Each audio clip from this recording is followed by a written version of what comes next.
Good morning, Kuhner country. Okay, my friends, look, I'll be brutally honest with all of you. There were some other domestic stories, huge domestic stories I wanted to talk about. But this Iran war, it's sort of like, The Godfather 3. Just when you want to get out, it sucks you all right back in. Well, that's, I want to talk about other issues, but my God, it's one development after another. And I got to tell you, this one really stuck in my craw. My blood is boiling. I know many MAGA supporters feel the same way as I do. So, as you know, President Trump has now basically asked NATO, our European so-called allies, Australia, Japan, South Korea, China, to help with unblocking the Strait of Hormuz. Why? Because the Iranians are laying these mines, allegedly, these mines along the Strait of Hormuz to try to block all of that flow and transport of oil and natural gas. It is the world's most vital shipping lane. And 20% of the world's oil, 20 million barrels a day, goes right through the Strait of Hormuz. It is one of the last points of leverage that the Iranian mullahs, the Iranian regime has. Their goal is now very clear. They want to absorb the punishment of the bombing and then drag the war out as much as possible and keep blocking the Strait of Hormuz or blockading the Strait of Hormuz to drive oil prices higher and higher and higher, and leading then to domestic pain around the world, but especially here in the United States, so that Trump will end the war prematurely and that they can claim a victory. And so President Trump now understands that really the end game is now. And the key flashpoint is the battle over Hormuz. Who will control all of that flow of oil and natural gas? The mullahs now are saying, we control it, and we almost want to create a toll in which people have to pay us or get our acceptance, our permission, a veto in effect, whether you can go through the Strait of Hormuz. And President Trump now understands you cannot give the Ayatollahs that kind of power over one of the most important energy choke points in the world. And so, to end the war, because after this, the Iranian regime has nothing. So to end the war and to finally cripple the Ayatollahs once and for all, President Trump said, look, yeah, we have the military, the naval power to do it. But again, why should we always be doing the heavy lifting? We're already bombing all of the coastal defenses. We're taking out their radars. We're taking out their missiles. We're taking out their interceptors. It has now been relentless bombing for the last couple of days right along the Strait of Hormuz to make sure that eventually, if shipping wants to go through, the Iranians can't fire drones or missiles or any sort of attacks to harass shipping. So we're already softening up the defenses along the Strait of Hormuz. The one thing that the Europeans have are these so-called minesweepers, these vessels that go and clear mines off the bottom of the sea or off the bottom of the ocean. Trump said, you've got them. Could you please help us clear the Strait of Hormuz?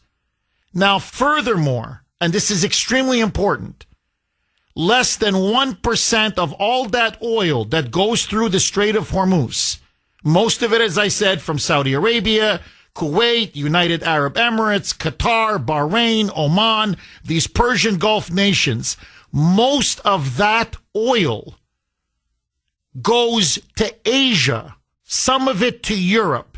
Less than 1% actually goes to us. So, as Trump said, it's not for, in terms of American oil gas consumption, it's not, for us, it's not do or die. We can live without the Strait of Hormuz.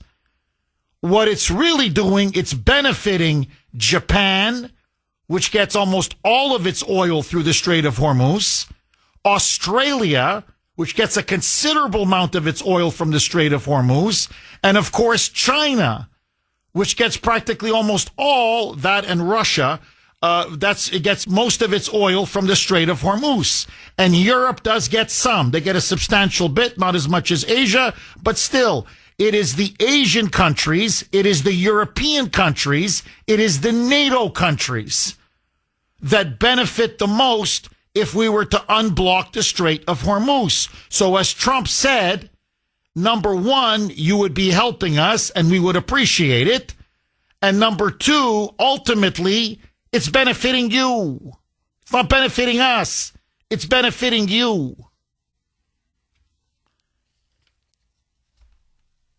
And then came the stab in the back. I want you to listen now to British Prime Minister Keir Starmer. Addressed the country. This was Monday morning. He went on television and he said, we are not going to give Trump or the Americans, they're not going to give us a single ship, not a single ship from the Royal Navy to either police the Strait of Hormuz or to sweep the mines. We're on our own. Roll cut 15, Mike. Our priority is always the national interest. And so we have been clear and consistent in our objectives throughout this conflict. First, we will protect our people in the region. Second, while taking the necessary action to defend ourselves and our allies, we will not be drawn into the wider war. And third, we will keep working towards a swift resolution that brings security and stability back to the region and stops the Iranian threat to its neighbors. I mean, honestly, you should be ashamed of yourself. You should be ashamed of yourself. Now, let me tell you, I want to be very clear about this. Trump said it. I want to reiterate it. This now ends our special relationship. Okay? There's nothing special about this relationship. Now, and it's not just Britain. Germany now, their defense minister came out saying they will not give us a single vessel, not a single minesweeper. And when asked why, they said this is America's war, not our war. We didn't ask for this war. They launched this war. France now says they're going to cobble something together, and they're looking to give us maybe 8 frigates, but they only want them to be used, listen to this, because it's France, after the fighting is done. Basically, well, we don't need it then. We need it now. France has said no. Germany has said no. Britain has said no. NATO has completely said no. Japan has said no. Australia has said no. South Korea has said no. Canada has said no. And China has said no. Now, the Chinese, I get, because they were never our friends. They're our mortal adversaries, okay? Our mortal enemies. That I get. But I'm sorry. Somebody has to say it. As President Trump said correctly yesterday, he said, I knew, and I'm almost quoting him verbatim, I knew I was going to be disappointed by our so-called allies. He goes, and I've been saying this for years, that we're always there for them. But when the chips are down, they're never there for us. And he said, you know what? I asked, not because I need them, because ultimately we're powerful enough, big enough, strong enough. We'll take care of this on our own like we do everything else. But I wanted to see, as Trump said, who would come and help us? Who would be enthusiastic? Who would be grateful? In other words, who's really a true friend and ally? When we need you and make a request for you to go out of your way to help us a little bit. Look at the response. Look at the response. Now, my question to the Brits and the French and the Germans and everybody in NATO. Was World War I our war? We didn't start the war. This was the Europeans. You guys started this war. Was World War II our war? We didn't start World War II. Europe started World War II. Hitler in particular, obviously. Tell me, was Ukraine our war? Because you begged us for help for years. And all we did was send hundreds and hundreds and hundreds and hundreds of billions of dollars. So whenever you needed help, we were there for you over and over and over again. Happy St. Paddy's Day, one and all, especially to you, Mike. I know you're at least half Irish, if not completely 100% Irish. But anyway, as is Sandy, of course. Sandy's also got Irish blood in her. And I have no Irish blood in me whatsoever that I'm aware of. But even I'm Irish today. So we're all Irish today. 617-266-6868 is the NATO. Well, that's right. You have to accept me first. Can you please accept me, Mike? You haven't. You're still thinking about it. Okay. So, but anyway, I do want to wish everyone again a very happy St. Patrick's Day. Now, look, I've got to, I got to be brutally honest with you. This is a slap in the face, and Trump predicted it. Trump said, I've known about this for years. I deal with them on a regular basis. And Trump smoked them out. And he said, what I asked for was even for them to join the war. I didn't ask for NATO to send a single plane, fire a single missile, drop a single bomb. What I asked for was a very reasonable, minimal ask, which is we have to unblock the Strait of Hormuz. It's the last phase. It ends, whether we'll continue to push for regime change or not. The fact is, once the Strait of Hormuz is reopened, it's unblocked, then oil prices will come down, gas prices will come down. It will relieve the economic pressure that the Iranian regime is trying to apply on our economy and, frankly, the world economy. And he said, that's it. They'll have no more leverage after this point. They have nothing left. And so, effectively, the Iran war will be over in terms of we will have won the war. The mullahs have nothing left to use against us. So their arsenal will be finished. I mean, they still may have a few drone strikes or launch a few missiles here or there, but for the most part, Iran is finished. Politically, militarily, economically. And as Trump rightly said, and I don't want to beat a dead horse, but he's right. He goes, Japan, almost 90% of their oil comes from the Strait of Hormuz. China, what is it, 80%? South Korea, very similar. Australia, a lot of their oil comes from the Strait of Hormuz. Europe, substantial part of Europe's economy runs on Gulf oil or Persian Gulf oil that comes in through the Strait of Hormuz. As I said earlier in a previous show, 40% of all the homes in Great Britain, think about this, in Britain, 40% of all homes run on liquefied natural gas from Qatar. And Qatar sends all of that liquefied natural gas, guess where? Through the Strait of Hormuz.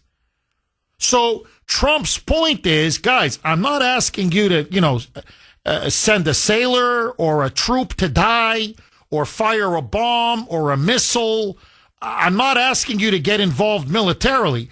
We want your vessels that can sweep mines and help escort these oil tankers that are mostly going to your countries, so we can get the flow of oil going again and get gas and liquefied natural gas, the prices way down, and getting people, getting their oil and gas so your economies can function and run. That's all I'm asking for. It's not much compared to everything we've done for you over the last 100 and some years, and under NATO the last 75 years plus. Now, and this is their response? No, no, no, no, no, across the board. Australia, no. Japan, no. China, we understood. That's our enemy, so to hell with them. South Korea, we've got 30,000 troops for how long protecting South Korea? Canada, supposedly our best friend, blank you, no. England, a special relationship, no. We don't want to get dragged into a wider war. The French, well, the French are always the French. If they're not stabbing you in the back, they're just not the French. The Germans, my God, after everything we've done for Germany, seriously. Now, I could go on. All of these NATO countries, all of these European countries, you can't send us one freaking frigate? One European minesweeper, one. But I'll tell you this, if Russia invades Finland, and by the way, the Finns have an army of these European minesweepers. So does Sweden. If Russia invades them, we're on the hook to defend them. World War III. So they want us to defend them to the point of nuclear Armageddon and have hundreds and hundreds of thousands of our men and women die for them. But when we ask, we're trying to wrap up this Iran operation here. Can you send a couple of those minesweepers? Could you do that for us? Just a little bit? Help us out a little bit? Suddenly, no, you're on your own. Happy St. Paddy's Day again to everyone. Okay, let me ask you. It is the Kuhner Country poll question of the day, sponsored by Mario's. Mario's quality roofing, siding, and windows. Should the United States pull out of NATO? Especially after what happened yesterday. Should the U.S. exit NATO? Should we pull out of NATO? Hasta la vista, baby, and don't let the door hit you on the way out. A, yes. B, no. You know where I stand. I am a hell yes. What's taking us so long? Get the hell out. Talk about a bunch of ingrates and bloodsuckers. Seriously, freeloaders, shirkers, sponges. I could go on and on. Freeloaders. Shameless. Honest to God, shameless. Anyway, but that's me. I want to hear from you. You can vote on our webpage, wrko.com/Kuhner, wrko.com/Kuhner, KUHN as in National ER. You can also vote via X. And yes, Kuhner Man, very active on X last night. I tweeted about this and other issues as well. And anyway, you can vote there as well. My handle, all one word, at the Kuhner Report, at the Kuhner Report, KUHN as in National ER. Derek in Concord. Thanks for holding, Derek, and welcome. I got a couple of things I'd like to say. First of all, I love you in a non-sexual way. Oh, thank you, Derek. I got a good picture of us with Larry and Jeff Deal. Oh, wow. Well, Larry's in Arkansas, and Jeff Deal, I don't know what Jeff Deal is up to. Jeff Deal has fallen off the map. But anyway, Derek, my good friend, what do you make of this? Trump smoked him out. He even said it after the responses came in. He said, I asked, and I knew that the answer was going to be no. But I wanted the American people to see what I've seen in private for years, that these NATO allies don't have our back. And whenever we need something from them, they're never there for us. And Trump now says he will not forget it. We will remember this. And essentially now this is going to impact our relations with NATO going into the future. I don't know exactly what that means, Derek, but I think Trump is now thinking, you know what? Friendship is always a two-way street if it's a true friendship. And with the Europeans and with Australia and with Japan and with South Korea, it's clearly a one-way street. And Trump is maybe thinking, you know what? I'm sorry, but we're not going to be Uncle Sucker anymore. Derek, are you shocked that they won't help? Are you shocked that it's gotten now to this point? It wasn't going to help. Plus, to answer your question, yeah, you should stay in NATO, but take over the strait, take it over, and then charge everyone to go past. Charge them oil, charge them to bring their oil over, and instead of paying 5%, knock it up to 10%. So everyone's got to pay 10% to stay in. Oh, you mean set up? Yeah, we set up something where they got to pay like a toll. Everybody who goes in through the Strait of Hormuz. No. Since we're going to be protecting it, and we're going to be patrolling it, and we're doing all the heavy lifting and taking all the risks, and nobody else wants to pitch in. Honestly, Derek, I like that idea. It's like a 10% tariff just to get into our market. Well, no, I'm sorry now. It's going to cost you 10%. Almost like we collect on behalf of the U.S. taxpayer. Every ship that goes through, cha-ching, cha-ching, cha-ching. I like it, Derek. I like it. Derek, do you think it's time for us to get out of NATO? So we make more money, and the United States makes more money. Oh, I agree. I agree. Derek, buddy, what about NATO? You think it's time for us to say it's been a nice 75 years, but you go your way, we go our way? Well, if you keep on upping the money, they're going to just do that on their own. They're going to cancel it on their own. What do you think? Well, that's a good point. Well, that's a very good point. And furthermore, if Trump keeps pressuring them to keep paying for their defense, then after a while, it's like, well, if you're all paying for your defense, what do you need us for? You can all defend yourselves. So, look, I think we're heading for a breakup. And honestly, I think it's long overdue. So anyway, but Derek, great point. I love that. Set up a toll in the Strait of Hormuz. If we're going to have to unblock it, if we're going to have to, guarantee the safe free passage of all these ships, then we should charge a toll. If we're the only ones doing it, then to hell with it. 617, we should get a cut. No? 617-266-6868. I would go even further. Take all our military bases out of Europe. All of our troops that we have. By the way, we have 30,000 troops stationed in Germany, in Deutschland. 30,000 troops stationed in Britain. We've been protecting Britain and Germany now for over 75 years. And this is the thanks that we get?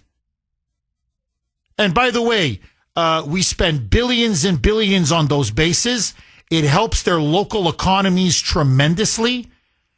I mean, all we do is help and support the Europeans.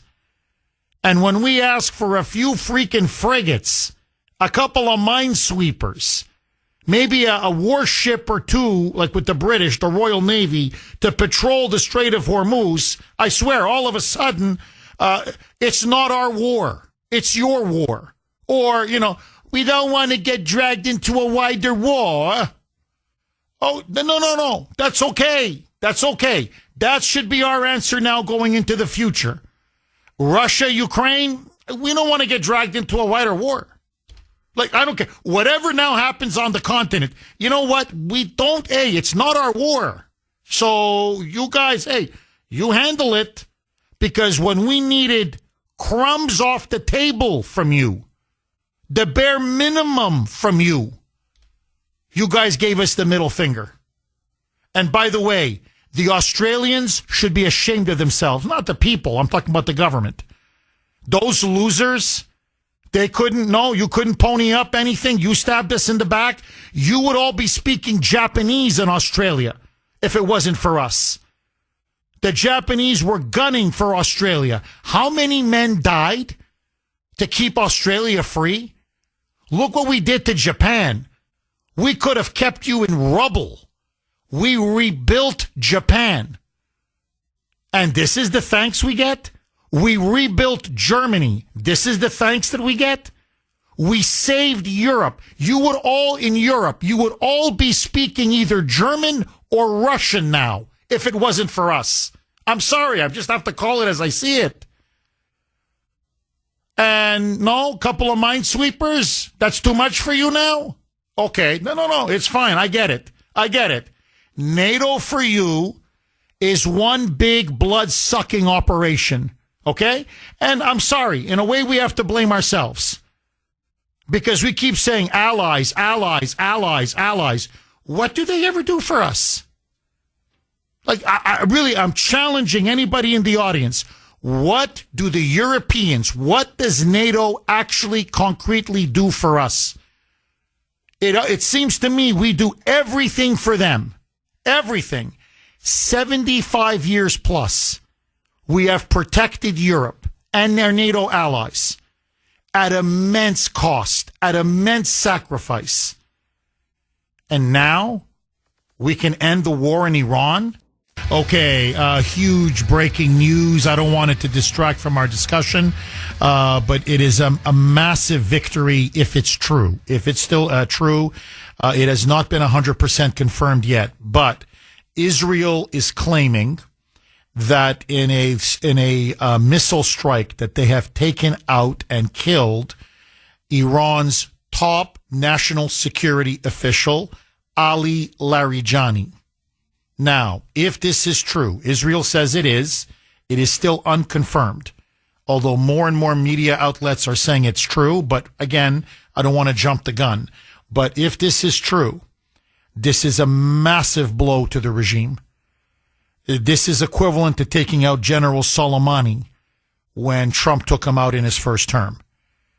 Larijani was one of the masterminds of their entire Iranian Revolutionary Guard Corps, their besiege, their entire military national security architecture. He is one of the top, most senior, powerful members of the regime. So if Israel has taken him out, think if we're taking on the Nazis, Hermann Goering, or, Himmler. I mean, it's not Hitler, it's not the top guy. But it's, basically the Ayatollah's right-hand man. It's one of the 2 or 3 key people he relies on. So, again, it's unconfirmed. Israel, though, says take it to the bank. They took him out. We'll see throughout the day. But if true, big blow against the regime. 617-266-6868 is the number. Linda in Medford. Thanks for holding, Linda, and welcome. Good morning. Hi, Linda. I wanted to call and say, let's pull out of NATO. I felt that way for a few years. I think it's just nothing but a money pit for us. And I wonder if we would be in such dire straits with oil if Biden hadn't canceled the Keystone pipelines. Well, that hurt. I mean, there's no question, Linda, that really hurt. And he declared war on fossil fuels, which hurt us even more. And he, on so many levels, he repressed oil production, gas production here at home. He made us as reliant as possible on foreign oil. Now, one of Trump's great achievements is that he has made us energy independent and energy dominant again. And look, the Europeans could be buying American oil. They're buying some, but they continue to want to buy from the Persian Gulf. By the way, from Russia, they're still buying oil from Russia, if you can believe it, but they want to buy now as much as possible from the Persian Gulf. Okay, that's their right. That's their business. But that oil goes through the Strait of Hormuz. So you want us now to clear all that up for you? And you're not even willing to help us? And look, Linda, this is the question I have for everybody. And I'm not saying it to be nasty or, denigrating to the Europeans, because the Europeans have a lot to be proud of. Look, this is a culture and a civilization that goes back 2,000 years. We're in many ways a product of Europe. My parents came from Europe. So in a sense, it's my ancestral civilization. But I got to call it the way I see it. What do the Europeans, and in particular, what does NATO do for us? Everybody keeps saying friends and allies, friends and allies. Okay. So what do these friends and allies do for us? And what do they, we wanted Greenland for the Iron Dome. 99% of it is frozen tundra and ice. Denmark has it, but they don't develop it. The Europeans have never cared about Denmark. We want to say we'll take over Denmark, of course, only if the people of Denmark agree in a referendum. And then we want to build up Denmark because we need them for the Iron Dome. And the Europeans went ballistic and said no. And they're willing to start a trade war with us. They wanted to even sever relations with us. They went to the wall against Donald Trump on this to deny us Denmark. So whenever we ask the Europeans to sacrifice something for us, they never do it.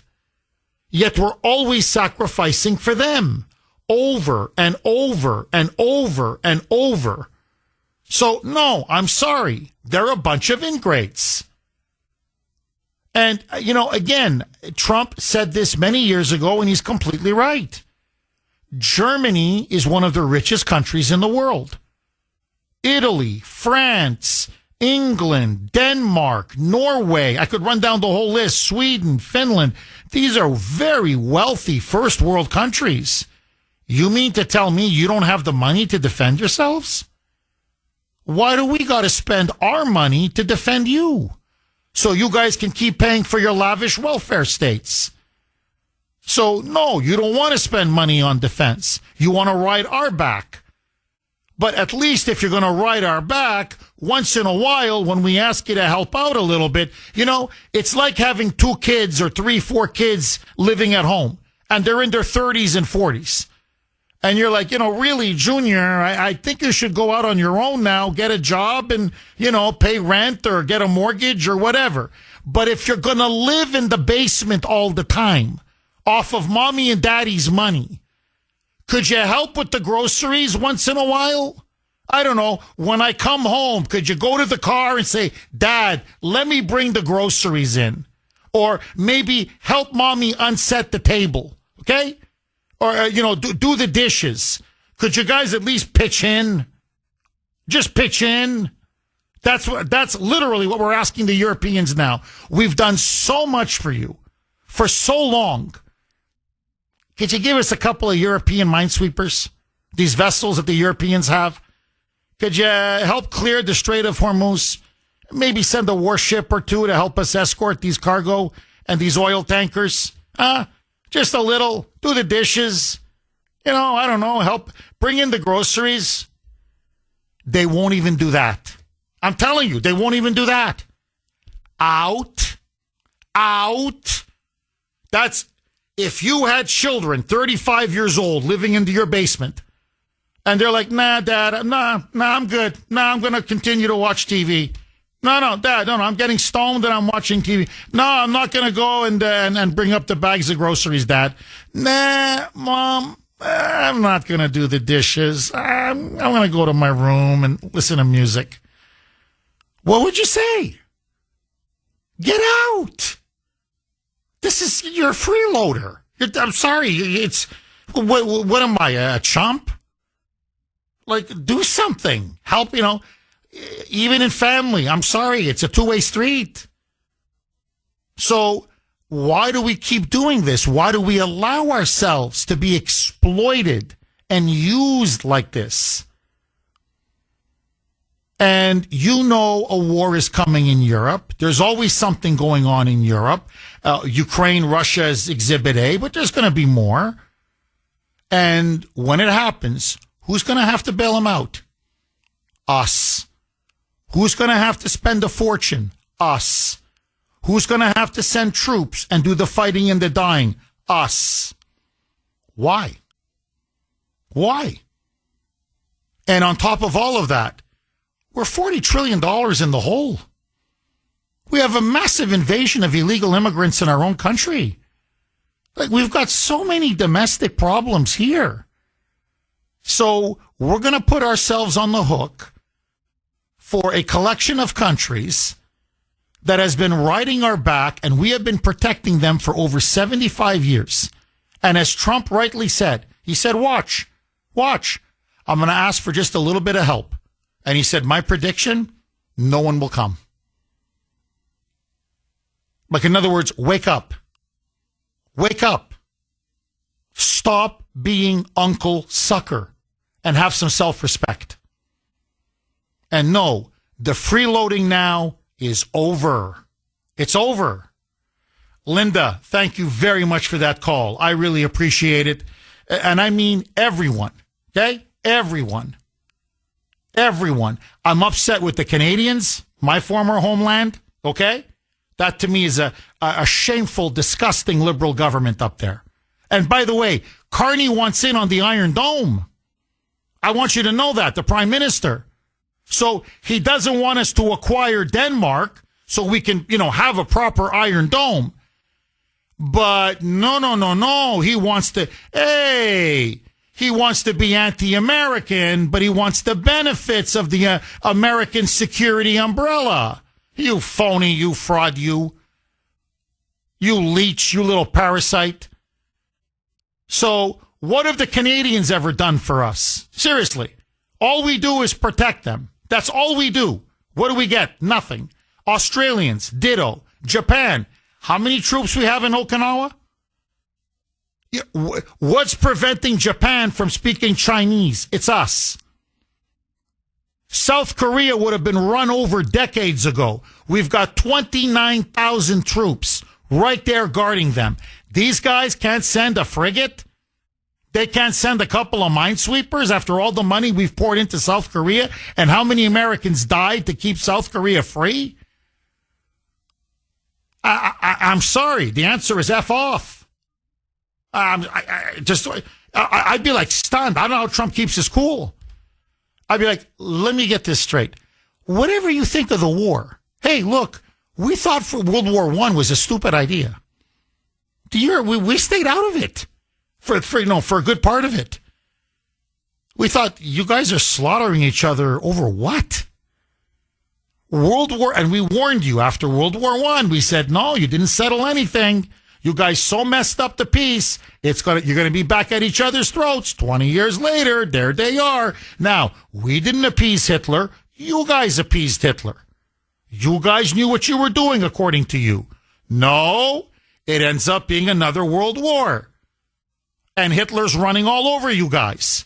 And England stands alone. And England's about to fall. And everybody knows England's about to fall. Churchill said we couldn't hold out much longer. And then we came in to bail you out after Pearl Harbor. So we keep fighting and dying and sacrificing for you. And you can't throw in a couple of ships and frigates? No. You're not allies. You're not friends. You're a bunch of users.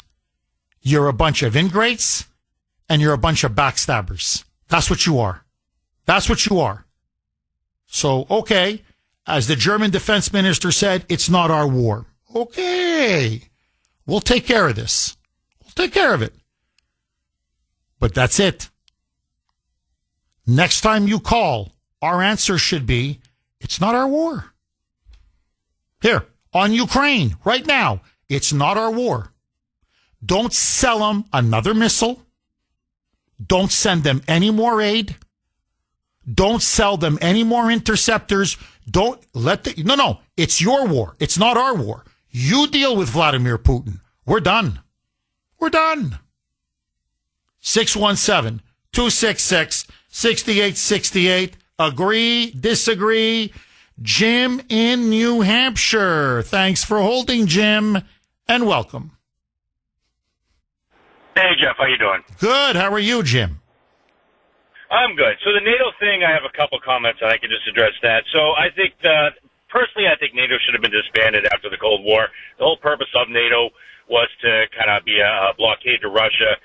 So we accomplished that without firing a shot. Kind of goes back to my Iran thing. I wish we did that, let them do the uprising, and we would have none of this, and we would have had that. But anyways, so that was what I feel about NATO. As far as the last 20, 25 years, have they been for us at certain times in Iraq, Afghanistan? Yeah, they have. I mean, obviously, we've always pulled the load. I always felt like if we're going to do this, they need to chip in far more. And that's one thing I give Trump a lot of credit for.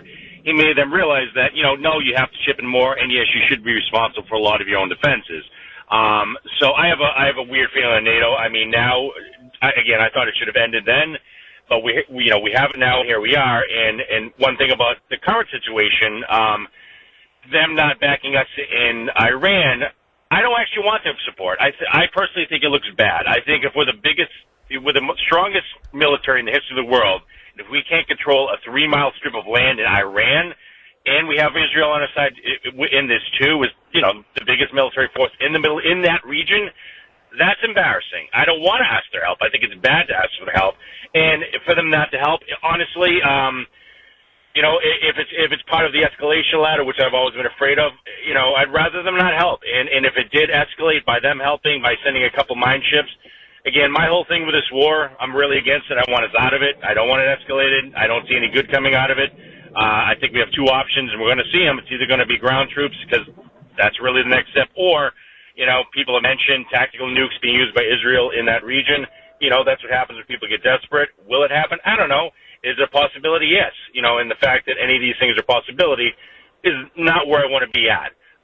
So the NATO question, as far as now, I really wouldn't want their help now anyway, but I think we should, if we're going to have a partner. I believe in economic partnerships. I'm not a big fan of military partnerships. Russia dissolved the Warsaw Pact. They got rid of their big alliance against us. We should have done that too. We should have been allies with them. They actually wanted to join NATO in the early 2000s. Ironically, we should have let them in. Again, I'm about partnerships. I'm about working. I'm not about, having giant alliances that are eventually going to go to war, but again, it goes back to my old opinion. I really am not a big fan of the war. I'd rather do everything impossible to de-escalate and just get off of this really bad ladder that we're on. And, again, I don't want their help. I think it's a bad move. I think it makes us look bad, to do that. Well, Jim, look, I can tell you this. When the Cold War was over and we won the Cold War, I publicly took the position that it's time for us to disband NATO, or at a minimum, the United States should leave NATO. But I thought NATO itself should have been dissolved. And I said, look, why? I said, well, it was a military alliance aimed at containing the Soviet Union and at stopping Moscow from taking over Western Europe. Well, the Warsaw Pact is gone. The Soviet Union itself is gone. The Cold War is over. So the purpose for which NATO was allegedly created, well, we won. Mission accomplished. So let's return to normalcy, as I called it. And no, the globalists seized NATO, and it's now become a globalist institution through and through. That and the European Union are two of the biggest globalist institutions in the world. And they seized it, and they've been molding it and controlling it for their own use and their own power now for the last 35, 36 years. And I think one of the great things about Trump is that he has exposed just how ultimately anti-American it is. Now, I always go back to George Washington. Okay, to me, he is the greatest U.S. president. He is the founder of our country. He's the father of our country. And to me, the greatest American that ever lived. People can disagree. I'm just giving you my honest opinion. In his final farewell address, which, by the way, in this country, students used to be required to have to study and read. We don't do that anymore. He explicitly warned us against foreign entanglements. He said, you don't understand. We have been blessed by Providence. You don't know how lucky and unique we are. We have two massive oceans. We have neighbors to the north and to the south for different reasons that do not pose a threat to us in any way, shape, or form. Stay out of the conflicts in Europe because it's a quagmire. It will drag us into their quarrels, their wars, their fights, and it will destroy Republican government at home. He warned against that. And what did we do? We got involved in foreign entanglements. What did we do? We got involved in permanent alliances. And what happened? We got involved in war after war after war after war, to the point that we have now created the military-industrial complex, this shadow government, this powerful deep state, which is destroying every single Republican institution that we have. It's slowly killing, like a cancer. It is killing our republic. And so George Washington was right. Now, there's many reasons to oppose these alliances. To me, the biggest one is we don't have independence of action. We lose our national independence and our sovereignty. Why? If Putin attacks, I'm just going to make up a country now, Latvia or Estonia or Poland, or take your pick, Finland now. Even if we believe it's not in the national interests of the United States to stop him, we're obligated by Article 5 of NATO to go to war against Russia. I'm just giving you one potential scenario, which could likely lead to World War III, a nuclear war. Now, it's nothing against the Estonians or the Latvians. I sympathize with them tremendously. But rationally, is Latvia worth World War III for the United States of America? Of course not. I mean, it's just, I'm sorry, no offense. Here, Croatia, okay? So people, where my parents were born and that I visited last summer. Croatia is part of NATO. Why should Americans have to die for Croatia? If Russia decides to attack Croatia, why are we obligated to defend Croatia? And if Croatia is taken over by Russia, which I would hate and I would personally vehemently oppose, obviously, because I still have family there. But my point is that worth World War III with Russia? Is that in the national interest of the United States? Absolutely not. So that's a big reason why I'm against NATO. And I've always been against the European Union. One, because it's a socialist superstate. And two, literally it was created against us. To weaken us, to block us, to hinder us, to stop and contain the United States. It is an anti-American project from its very inception. So why are we in bed with them? Why are we strengthening them? Why are we aiding them? Why are we funding them? Why are we protecting and defending them? It's the stupidest thing I've ever heard in my life. 617-266-6868 is the number. Again, a happy St. Patrick's Day, one and all. AJ in Revere. Thanks for holding, AJ, and welcome. Mr. Kuhner, happy St. Patrick's Day to you and Sandy and Mike and the rest of Kuhner country and the rest of the day for myself. Listen, Jeff. I love your accent, by the way, AJ. Keep going, my friend. Thank you. So not only should we be out of NATO, but, I'm 65 years old. All of Kuhner country, we've been paying all of our lives for taxes. What do you think? These B-1 bombers don't cost anything? What do you think? These cruise missiles don't cost anything? Forget this little spat with Iran. We've been paying this for our whole lives. And NATO is nothing more but a slush fund as far as I'm concerned. And no one's really brought this up. What's the count up to now? 13 heroes that we've lost with the Iranian war. I mean, we got blood in this game, and we've always had blood in this game. What about the 300 people we lost 30 years ago? This is, I'm all for charging the tax, like I think Derek was saying early on. It's time for payback.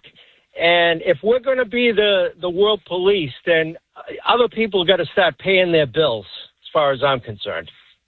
AJ, are you surprised, shocked that here's a bare minimum ask by Trump over the Strait of Hormuz. Again, I don't want to repeat myself, but he's not saying, missiles or bombs or bullets or troops or sailors.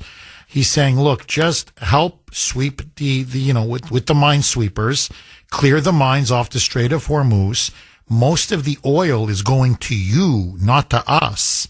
So just economically, it's in your benefit. And that's it. Just help us out a little bit so we can end the war even quicker. And this thing will be done. And instead, they won't lift a finger, literally. Now, you expect that maybe from a few countries. But now it's, Australia, Japan, South Korea, Canada, France, Britain, Germany, Italy, Europe. I mean, every single NATO ally has said no. Every single one of them. So, I mean, AJ, are you surprised? And if you were Trump, what would you do? What should be your reaction? I know he said we're gonna remember it, and it's gonna have a real impact on NATO going into the future. He's a little bit vague, but in other words, look, you guys are gonna pay a price for this. I don't quite know how, but you will. But if you were Trump, what would be your response to this? First of all, it doesn't shock me one bit. I mean, Europe just felt like we should have rescued them just for the sake of rescuing them, and we don't owe them nothing. This is ridiculous. And now, like you said, all of Asia is kind of taking that same path. And no, that's not the way it works. You need to get skin in the game. You need to pay your bills. And, whether we have to put some kind of tariff or tax to allow the straits to open up and guard that area, then so be it. But this is not the way it should be going. And the countries that want to fall in line and do the right thing, then, they're in our good graces. But the rest of them, they can all go by the wayside as far as I'm concerned. We don't need them. They need us. And we've been carrying the load now for how many years? 70 years? 70 plus years? So I think, AJ, we've done more than enough. And we've got to start looking out for our interests. In other words, we've got to start putting America first. AJ, thank you very much for that call. Ted in the great state of Florida. Thanks for holding, Ted, and welcome. Yes, good morning. I just wanted to let you know I worked on a NATO program for the Air Force for a few years. And I can give you a good example of how the money was spent. It was a large program, multi-billion dollars. You may be familiar with it. AWACS, Airborne Warning Control System. Yes. Built by Boeing for us back then in the 80s, actually. Excuse me. We had actually developed ours, and then we got into NATO later on. Excuse me, I got a little cough. What we on that program, multi-billion dollars, the United States paid about 85% of it. So NATO got through for 15%. We paid everything. We've continued dealing with them. We've given them everything they needed, and I just feel that it's just hard to believe that they would do anything other than help us, especially if you go back to World War II, which was in their country to start with, had a long ways to go to get to the U.S. And now today, I believe Europe has pretty heavy Muslim takeover because they're doing what we did 5-10 years ago when we had other presidents in place. They have open borders. So now you got Muslims in there, and I'm not surprised England and Europe and them that they're doing what they're doing. It's very, very disappointing. Ted, that's an excellent point. I mean, you're making several excellent points. 617-266-6868 is the number. Okay, a couple lines are open if you want to jump on. 617-266-6868 is the number. Okay, let me ask you. It is the Kuhner Country poll question of the day, sponsored by Mario's. Is it time for the United States to leave NATO, to exit NATO? especially now in the wake of really the stunning decision yesterday by every NATO so-called ally, and I put ally in quotation marks, and that includes Canada and Great Britain, just so that everybody knows, along with Australia, Japan, South Korea, and even China. Not that they're an ally, but Trump said, hey, all that oil that is flowing through the Strait of Hormuz that is now blocked by the Iranian mullahs, we would like your help in demining and in giving us a couple of vessels, basically minesweepers, maybe a warship or two to help escort these oil tankers and oil containers, cargo ships to go through the Strait of Hormuz. And they have all said, niet, no, absolutely not. They're not willing to do anything. Now, which begs the question, after everything we have done for Europe, after everything we have done for NATO, the money is incalculable, how much we have spent protecting NATO and the Europeans, how much we've spent protecting Japan, South Korea, Australia, and this is their response. Keir Starmer came out and said he will not do a thing to help us. He doesn't want to participate in anything that could, quote unquote, widen the war.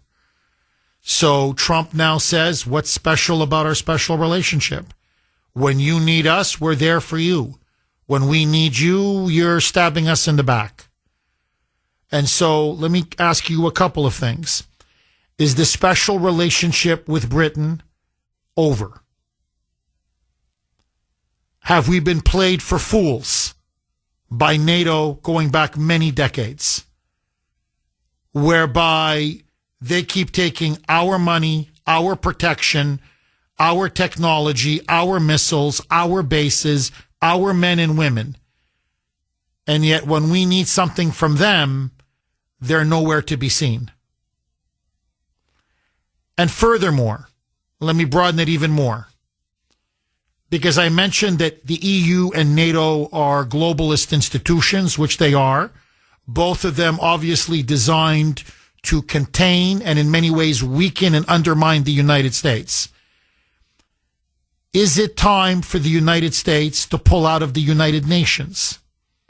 Is it time to kick the UN out of New York? Is it time for us to pull out of the World Health Organization completely? Not just NATO. In other words, is it time to end our entanglements with globalist institutions, whether it be the corrupt United Nations, the corrupt WHO, treasonous NATO, and of course the socialist superstate, the European Union? I say yes. It's time to fully restore American sovereignty, American independence. Let us be a truly free country again, where we're no longer burdened and our independence is subsumed by these transnational bodies that serve globalist elites and foreign powers like China, but they certainly don't serve our interest. 617-266-6868. And let me throw even the final log on the fire. I know it's a lot of logs, but let's make it a bonfire. Okay, so let me throw one more log on the fire. If we're going to do all the heavy lifting again and again and again, and now we're going to have to do the heavy lifting to demine the Strait of Hormuz and to, clear out these mines and clear out the Persian Gulf, because it's going to be us and us alone. Trump is now floating the proposal that maybe we should start charging a toll. Ships going through the Strait of Hormuz should be paying us, whatever, a 10% cut of their cargo or a tax or whatever it is, a fee. In other words, to reimburse us, to pay us for the fact that we're the ones that are going to be, clearing the Persian Gulf and patrolling the Strait of Hormuz and escorting all of these oil tankers and cargo ships. Because 99% of the oil from the Strait doesn't go to us. Most of it goes to either Asia or Europe. but the Asian countries and the European countries don't want to participate in keeping that oil flowing and keeping that passageway free and safe. So, listen now to President Trump when asked by a reporter saying, you obviously are securing the Strait of Hormuz, but it's really for the benefit of other countries, China being one of the top benefactors. And so, our allies, in quotes, they're not stepping up. No one's volunteering. Even one lousy little ship, a little frigate, something. So what do you say? I mean, are we back to being the world's policeman? Are we now again the global cop where all we do is fight everyone else's wars and everyone else's battles? Listen to Trump's response. Roll cut 3, Mike. If the United States is working to secure the Strait of Hormuz for the benefit of other countries like China, and our allies aren't yet stepping up to your standard, is the United States getting back to being the world's policeman? Look, the United States should not be very much involved. They can on a certain basis. They've been doing it for a long time. But I've always said, if you look back years ago, I said, why aren't we being reimbursed? These are the richest countries in the world. Why aren't we being reimbursed for maintaining the Hormuz Strait? And why aren't we being reimbursed for that? Yeah. Yeah. Now, I'm sorry. You know how much I love this country. Okay, you know that. I love this country. To me, this is the greatest country in the history of the world. The answer is because we're stupid. Or to be more accurate, not you and me, but our leadership has been stupid. Our leaders have been stupid. I don't know what else to tell you. If you keep allowing people to mooch and leech off of you, I'm sorry, after a while, you're a sucker. You can blame them, okay, but you should look at yourself. If you keep taking your friends out for dinner and you're always paying over and over and over, even though many of your friends are richer than you are, then I'm sorry, you're a sucker. I don't know what else to say to you. 617-266-6868. Agree, disagree. Rob in Taunton. Thanks for holding, Rob, and welcome. Hi, Jeff. I'm just wondering if you're familiar with Susan Kalkinder in Promethean Action. No, I'm not. I've never heard of her, Rob, to be honest. Okay, so it would be something that I honestly think you should look into. And the premise of it is that the real villain, to lack of a better word, is the UK. And Trump's currently right now essentially taken out the UK from an economic perspective. And the fact that the UK has benefited from all the chaos in the Middle East. And it's a very interesting take, and the lady's super educated. I suggest you take a look at it. I actually sent you a tweet on Twitter. If you get a chance, just look up Promethean Action and take a look at it. Okay, I definitely will. Rob, I got to ask you, are you shocked that Starmer said no? Because the Brits have been smart in a way. They've been riding our back ever since the end of World War II, and by riding our back, they still can play as a big power on the world stage. But now they're basically giving us the middle finger. And Trump's telling them the special relationship is over. And without us and without that special relationship, Britain is nothing on the world stage. So did Starmer make a huge mistake? What say you? No, I'm not shocked at all. And I actually think this is part of Trump's plan. And believe it or not, I think people are missing what's really going on here. I think he's rewriting He's exposing. I agree with you. He's rewriting the rules, but he's also smoking out and unmasking who our friends are and who our friends aren't. 617-266-6868 is the number.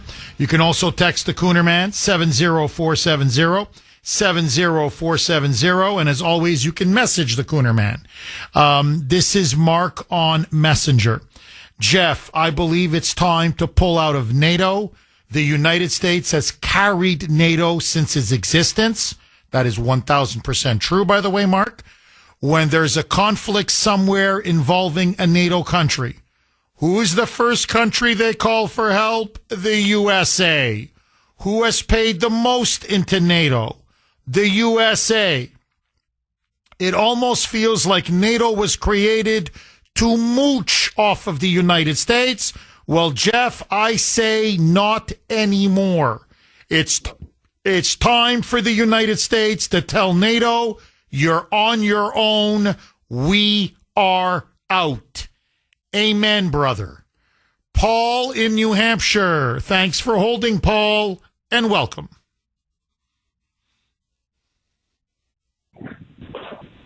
Paul, are you there? Yeah, Jeff, can you hear me? I can hear you. Go ahead, Mark. Paul, forgive me. My bad. Go ahead, Paul. Every one of the countries that refuse to help us have in common. Well, I'll answer that question for you, Jeff. They are overrun with Islamists. They are scared to death of massive terrorist attacks. And this should be a wake-up call for America, because we've already got an example of what New York City is going through. This is us if we lose the White House in 28. So I know the war is important. I know gas prices are important. Everyone's worried about, the next few months. We're worried about the midterms. I am too. But the bottom line is, if we do not have J.D. Vance or some other Republican continue the MAGA tradition after 28, we are Europe. So that's really the story today. As far as the Strait of Hormuz, yeah, we have to deal with that. But really, the wake-up call for me is hearing all of these countries who are scared to death. I mean, look what we went through in the last week with terrorist attacks. These countries, if they sent minesweepers, they would be overrun with attacks. Paul, I have to say, you're brilliant. I mean, absolutely brilliant. Look, you go up north to Canada, and I go once in a while. I still have family there. Montreal, Toronto, it doesn't matter. The big cities overrun with Muslims. For example, the street that I was born on in a suburb outside of Montreal, I don't want to bore you with the details. It was, when I grew up, French Canadian, a lot of immigrants, Greeks, Italians, Ukrainians. There were a few others. There were a couple of Haitians and Jamaicans. It is now 60, 70% Muslim.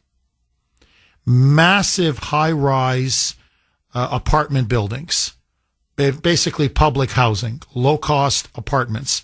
Full of Muslim immigrants from Morocco, from Algeria, from North Africa, and mosques everywhere. When I grew up, there was not a single mosque. Now there are mosques everywhere.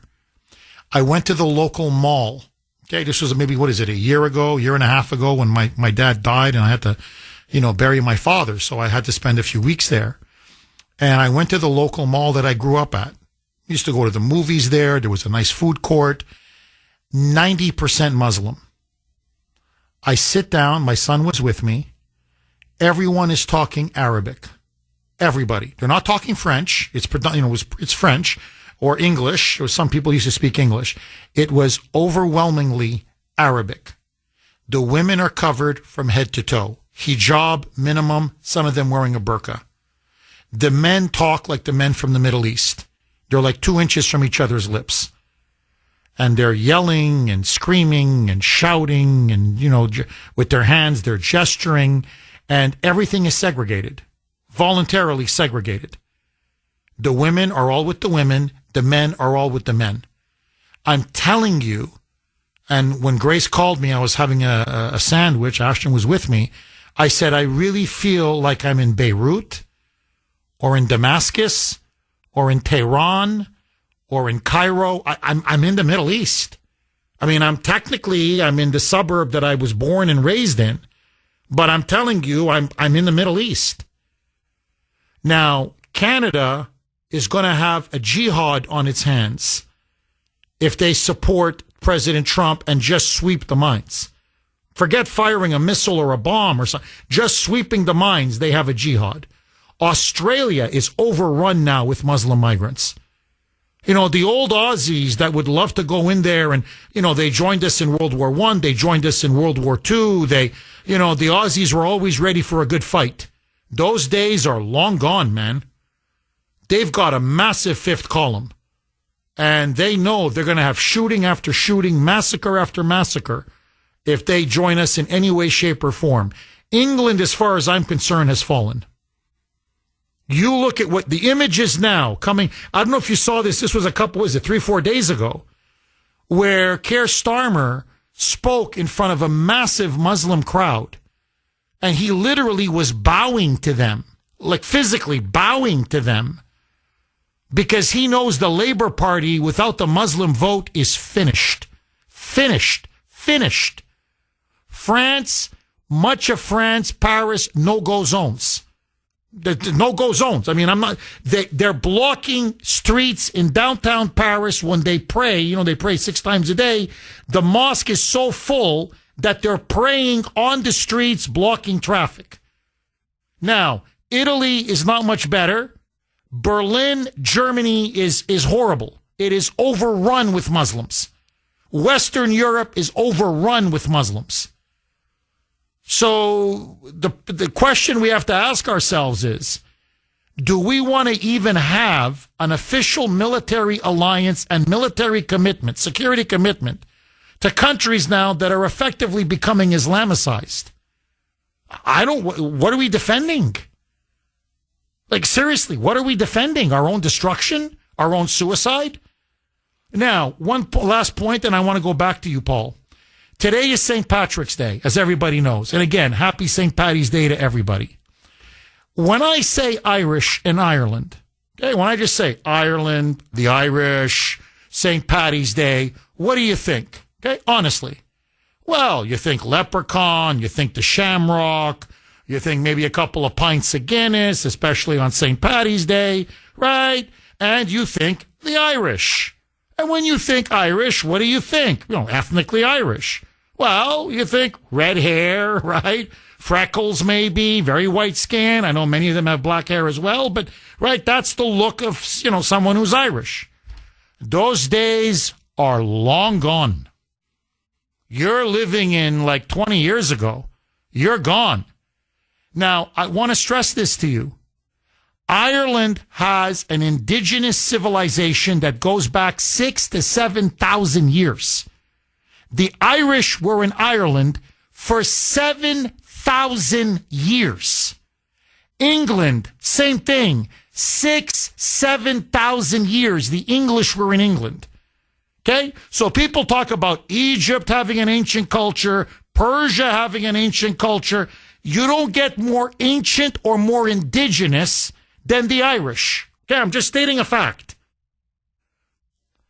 Ireland now is getting increasingly non-white.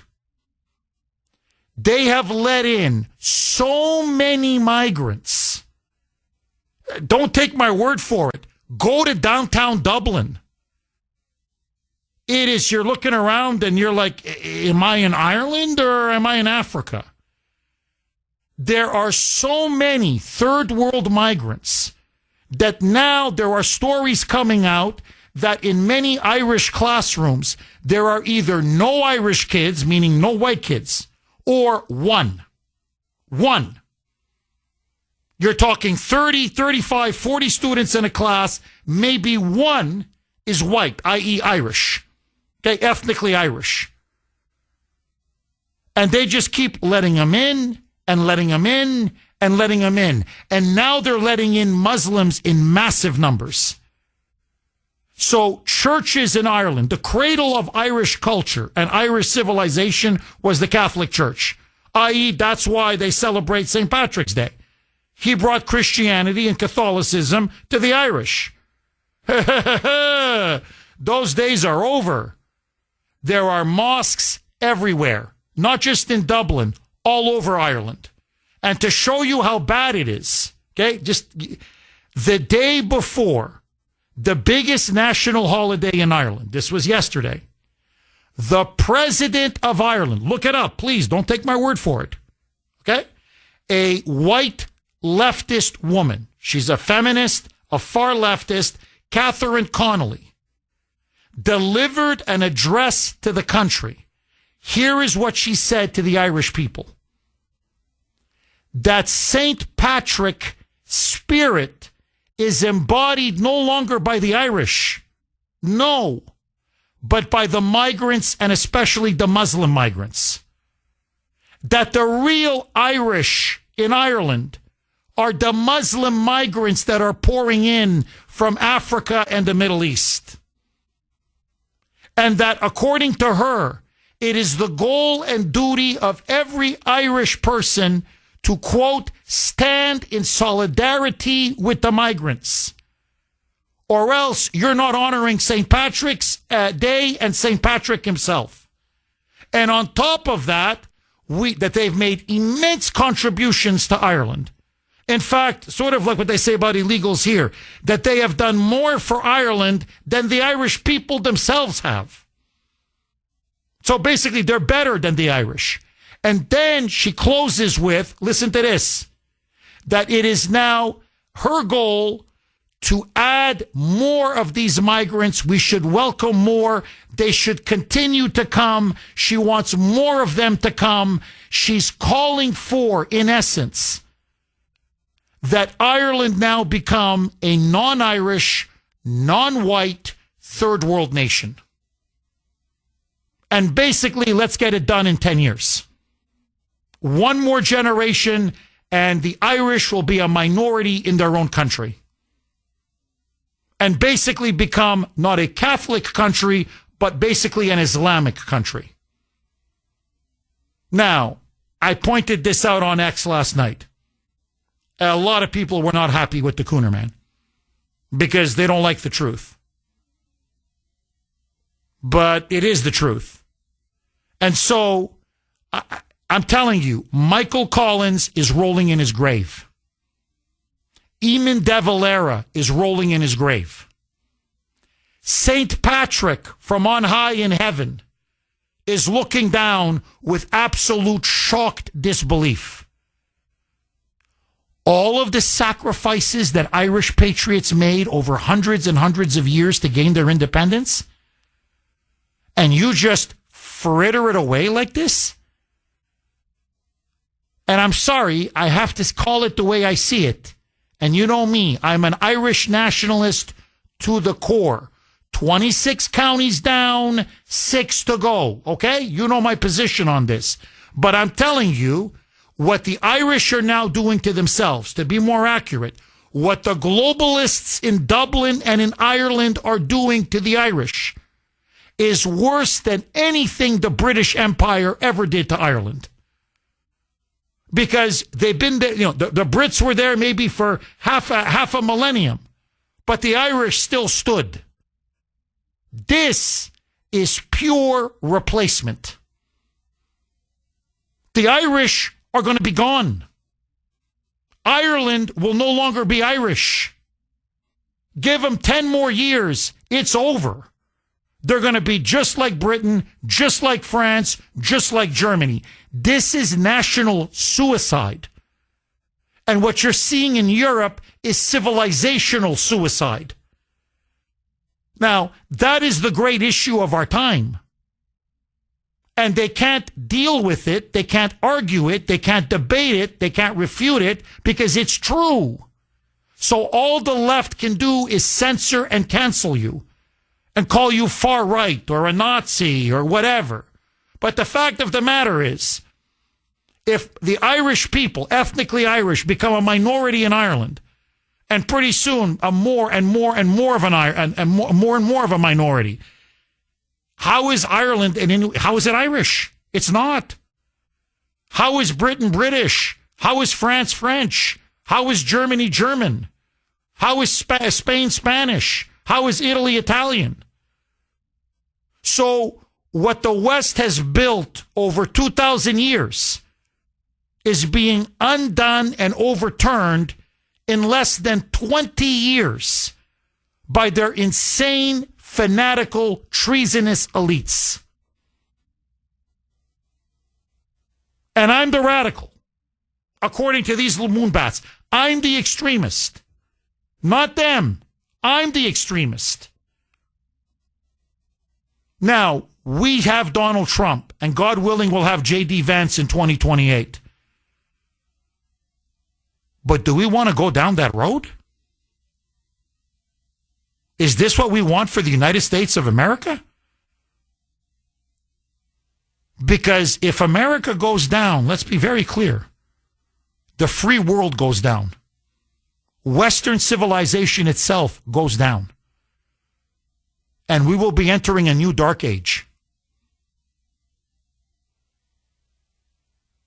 And I'm not willing to do that. For my parents, for my children, for my grandchildren, to honor my parents, my grandparents, I am not willing to do that. In the eyes of history, I'm not willing to do that. Honest to God, when I meet my maker, I don't want to say to him, on the biggest question of our time, I was cowardly and I was silent. Now, let me just end by saying this, and then I want to go right back to Paul and go to the phone lines. 617-266-6868 is the number. Where are the Irish patriots now? Every single political major party in Ireland agrees with mass third world immigration and the Islamization of Ireland. Where are the Irish patriots? What has happened to them? The only guy, I'm telling you, this is incredible, but the only guy that has the guts to speak out and maybe thinking about forming a kind of a patriotic party, a pro-working class, pro-Irish or an Irish first movement, a patriotic movement, is the former MMA fighter, Conor McGregor.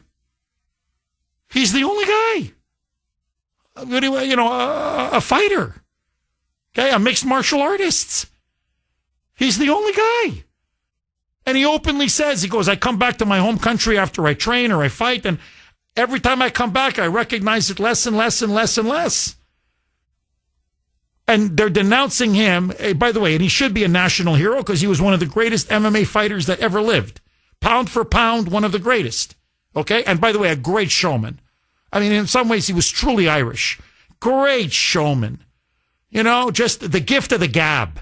But anyway, but let that go. They're now spitting on him,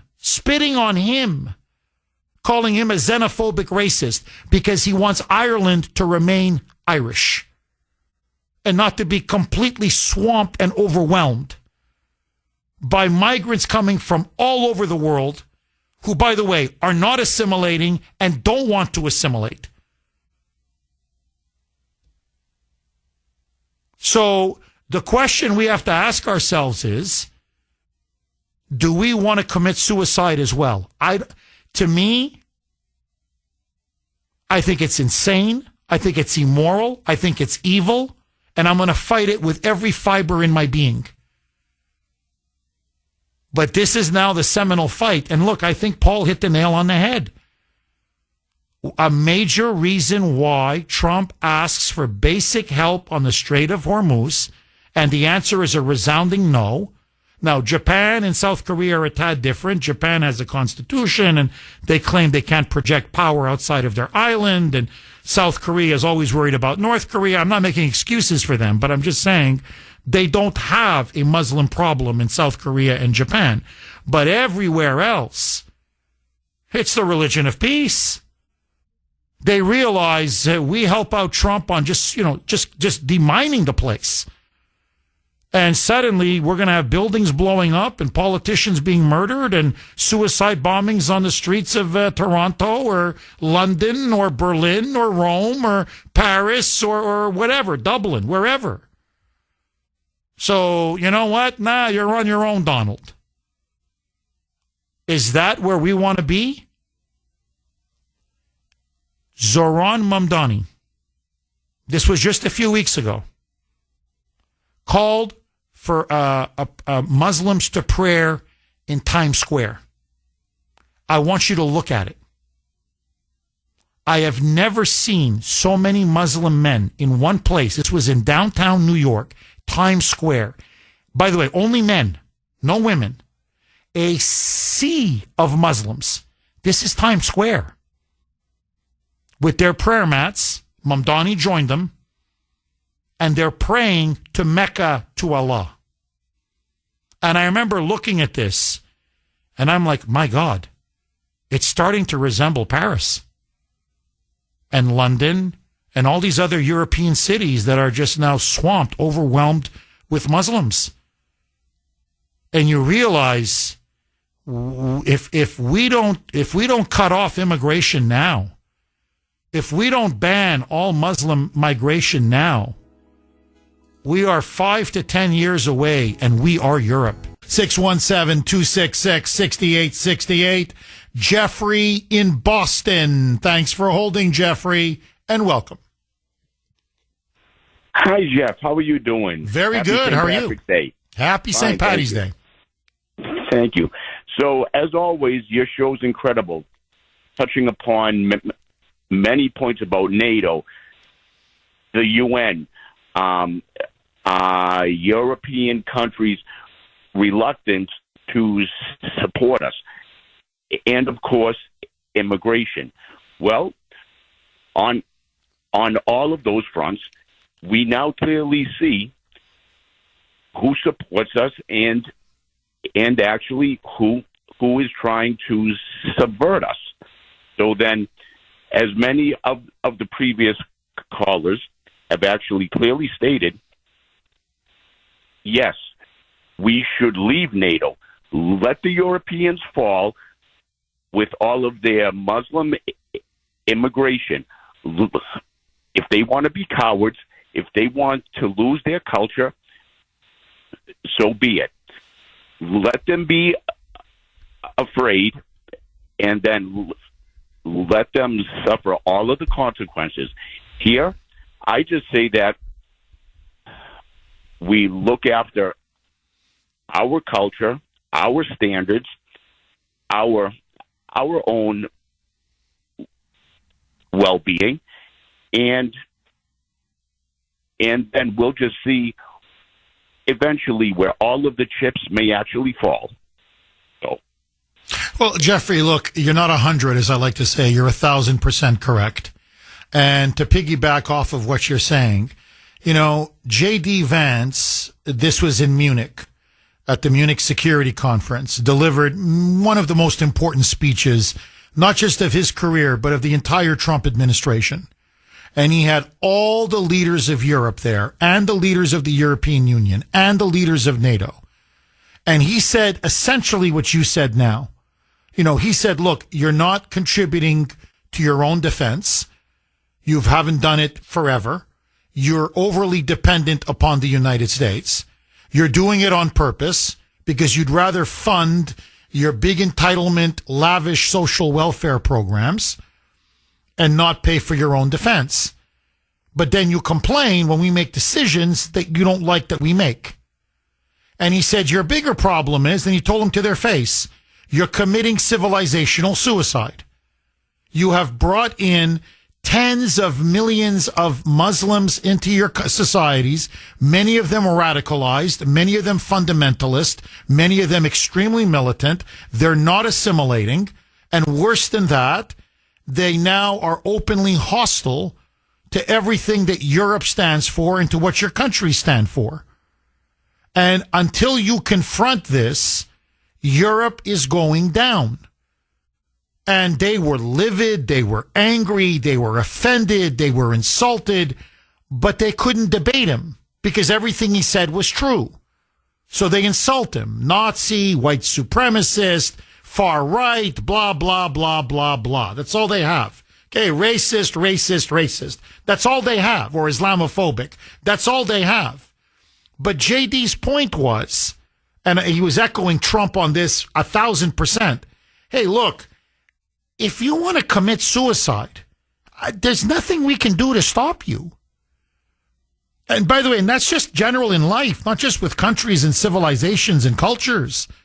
I mean, if someone is really determined to kill themselves, no matter how much you love them, and no matter how much you want what's best for them, I mean, unless you want to physically, tie them down to a chair and turn him into, kidnap him and turn him into into a slave, if they're going to kill themselves after a while, you can pray for them, you can love them, you can try to give them all the help they want or need. But, in the end, we have something called free will. And it's not just for people, it's for countries. And if the Europeans have, for whatever reason, a death impulse, a suicide impulse, then there's nothing. I'm sorry. We can warn you. We can talk to you. We can ring the alarm. We can, urge you to not do this. But if you guys are determined to blow your brains out, I don't know what else to tell you. You want to go down? Go down. But you're not taking us with you. And this is something, by the way, Jeffrey, that everyone is not even thinking about. Look at this 10, 15 years from now. I know we're thinking 2026, but let's just go 2040. 14 years will go like this. Britain will be a Muslim majority country. France, Muslim majority. Italy, Muslim majority. Germany, Muslim majority. Well, England and France have nuclear weapons. They now want to share it with Germany and maybe even Italy. Who's going to control the weapons? If the Muslims become a majority in many of these Western European countries, eventually they're going to take over the entire leadership of that country. London is already being run for the last 10 years by a radical Muslim who's pushing Sharia law. It's just a matter of time before they start becoming prime ministers and chancellors and presidents. So, we're desperately trying to prevent Iran from getting the bomb. Verna in Arlington. Thanks for holding, Verna, and welcome. Hey, good morning, Jeff and the Kuhner country there. Thank you for taking the call, and blessings to you always. Thank you. I just am so grateful that you brought up these related topics. My daughter and I visited in Europe in the fall, and I was shocked. And we were in Paris. I was visiting relatives of my Armenian ethnic background, relatives both in Paris and in Saint-Chamond, Saint-Etienne, the Lyon area as well. And also we went to Rome in October for the canonization of an Armenian saint into the Catholic sainthood. I was shocked. I mean, I had been in Paris like 25 years ago, many years. There were so many Muslims. Even as we went sightseeing to the Versailles, to different sightseeing places, Muslims everywhere. And it's almost like you had to watch over your back and just pay attention to what's going on around you. It was shocking, Jeff. I just want to say it. I just am so grateful to share this. In Rome also, I mean, the Colosseum, St. Peter's Square, everywhere there were Muslims. And it's just shocking to see that. And as an Armenian of Armenian ethnic background myself and my extended family, Armenians, because of the genocide of the Armenians by the Muslim Turks, we know about Muslim Islamic, lies, deception, and the kind of terrific, oppression and persecution that can come. And I'm just so grateful that you've brought this up. Everybody out there needs to know that Europe, France, Rome, Italy, all over Europe, and I think I would agree that we should leave the UN. We should leave the European Union and the World Health Organization. I believe we should. But I think in addition, alongside or separate from that, we should form an American-European alliance where we govern most of it and manage it, and that they also cooperate with us where there's necessities for them to cooperate with us and us with them. And so I just would put that out there, and I'm just so grateful. I mean, Muslims are just all over here, and they will say to your face that Islam is a religion of peace, and I've spoken with one of them, and it's not. That is their lie. Within themselves, they want peace, but for everyone else, they want to take over and force conversions. So it's not a religion of peace, and that is a lie. And one of their principles, I think I shared this recently when I spoke with you too, one of their principles is to lie and to misrepresent and to tell lies in order to achieve their objective and make themselves look good. So anyway, I just... Verna, if you don't mind me asking, and thank you very much for sharing all this with us. Verna, when you were in France, when you were in Rome, Italy, when you spoke to, say, family members or French people, you know, the French in France or in Paris, or the Italians in Rome, and you said, hey, I got to ask you, it's none of my business, it's your country, it's not my country, but, you know, why are you importing so many Muslims? They're clearly not assimilating. They don't want to assimilate. They're obviously very hostile to Italian culture, Western culture, French culture, certainly French Catholicism, Italian Catholicism. Why? Why are you bringing them in? Did you ask? And if you did ask, what answer did they give you? What I was visiting Armenian relatives over in Paris and in France, in Lyon area, and they are just as shocked themselves. They just said, it's not the France that you knew. It's not, you know, and they were very shocked too, and they don't have a specific answer, or at least I didn't get a specific answer from them, but they were very upset, and this is not the France that we knew. This is not the France that you knew. So no, they were upset and very concerned as well, but I didn't specifically get an answer to that specific question. Other than that's the politics. That's just the way it is, basically. So Interesting. Verna, thank you so much for that call. I really appreciate it. Brian in Brockton. Thanks for holding, Brian, and welcome. Hey, Jeff. Hi, Brian. Hi. So the thing is that we have to realize that the, you know, Islam in general, it is a religion of peace. A piece of this, a piece of that, another piece of that. Okay, it's always been a conquering religion. You submit by the scimitar, and people don't know history anymore. You know, about the Ottoman Empire and all the other stuff that, you know, in history that you know, he was a butcher. Okay, I don't get it. I really don't. Okay, are we not teaching our kids, you know, history anymore? You know, and the way they're going to do it is they're going to conquer by birth.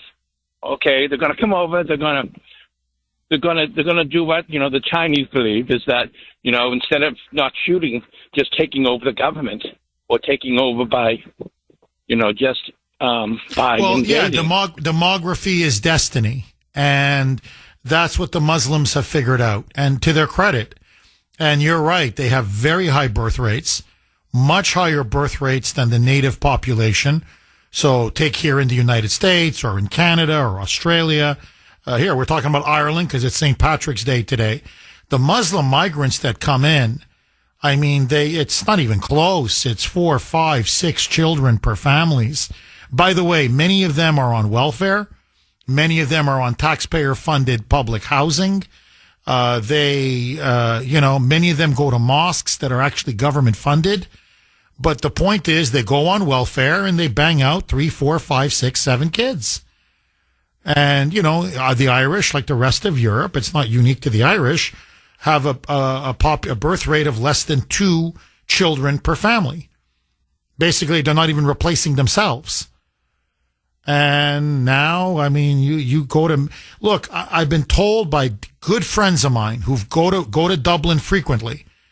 They go. There's a few areas left in Dublin, just a few, but basically 90% of Dublin, it's third world migrants. You look around and you're like, I'm not in Ireland. I mean, I can't see one Irish person.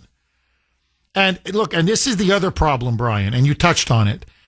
If the migrants were grateful, if the migrants were, you know, wearing the shamrock and waving the Irish flag, you know, and singing Irish songs, and okay, we can somehow make it work. But no, they want to eradicate all Irish history, all of the great Irish leaders, all of the great Irish poets, the great Irish writers, and they want Ireland to feel guilty for being Irish. Now, I don't want to beat a dead horse, but, you know, the Irish go back 7,000 years. They're one of the oldest, most indigenous peoples on the face of the earth.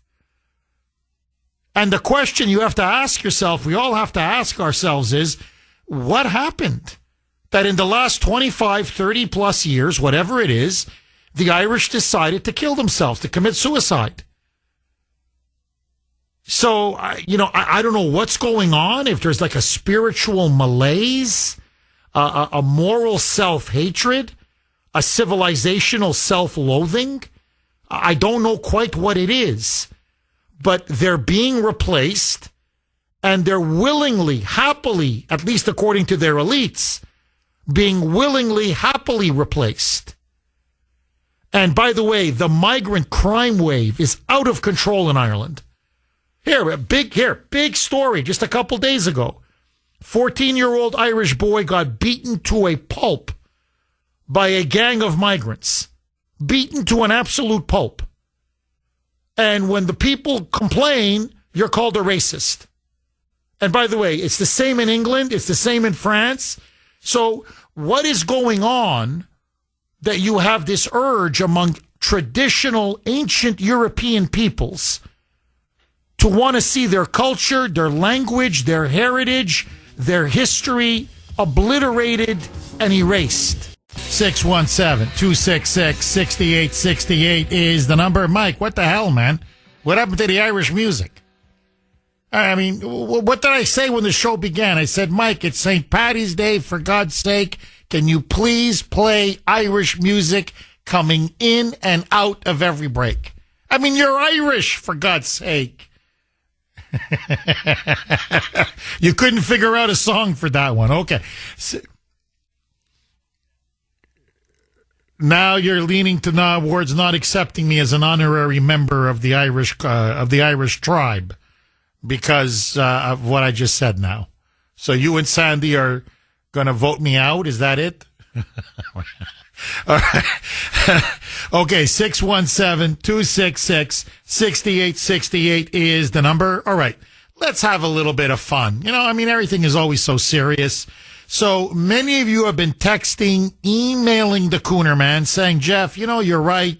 We should get out of NATO. The bums, bunch of useless sponges and freeloaders, and we're done.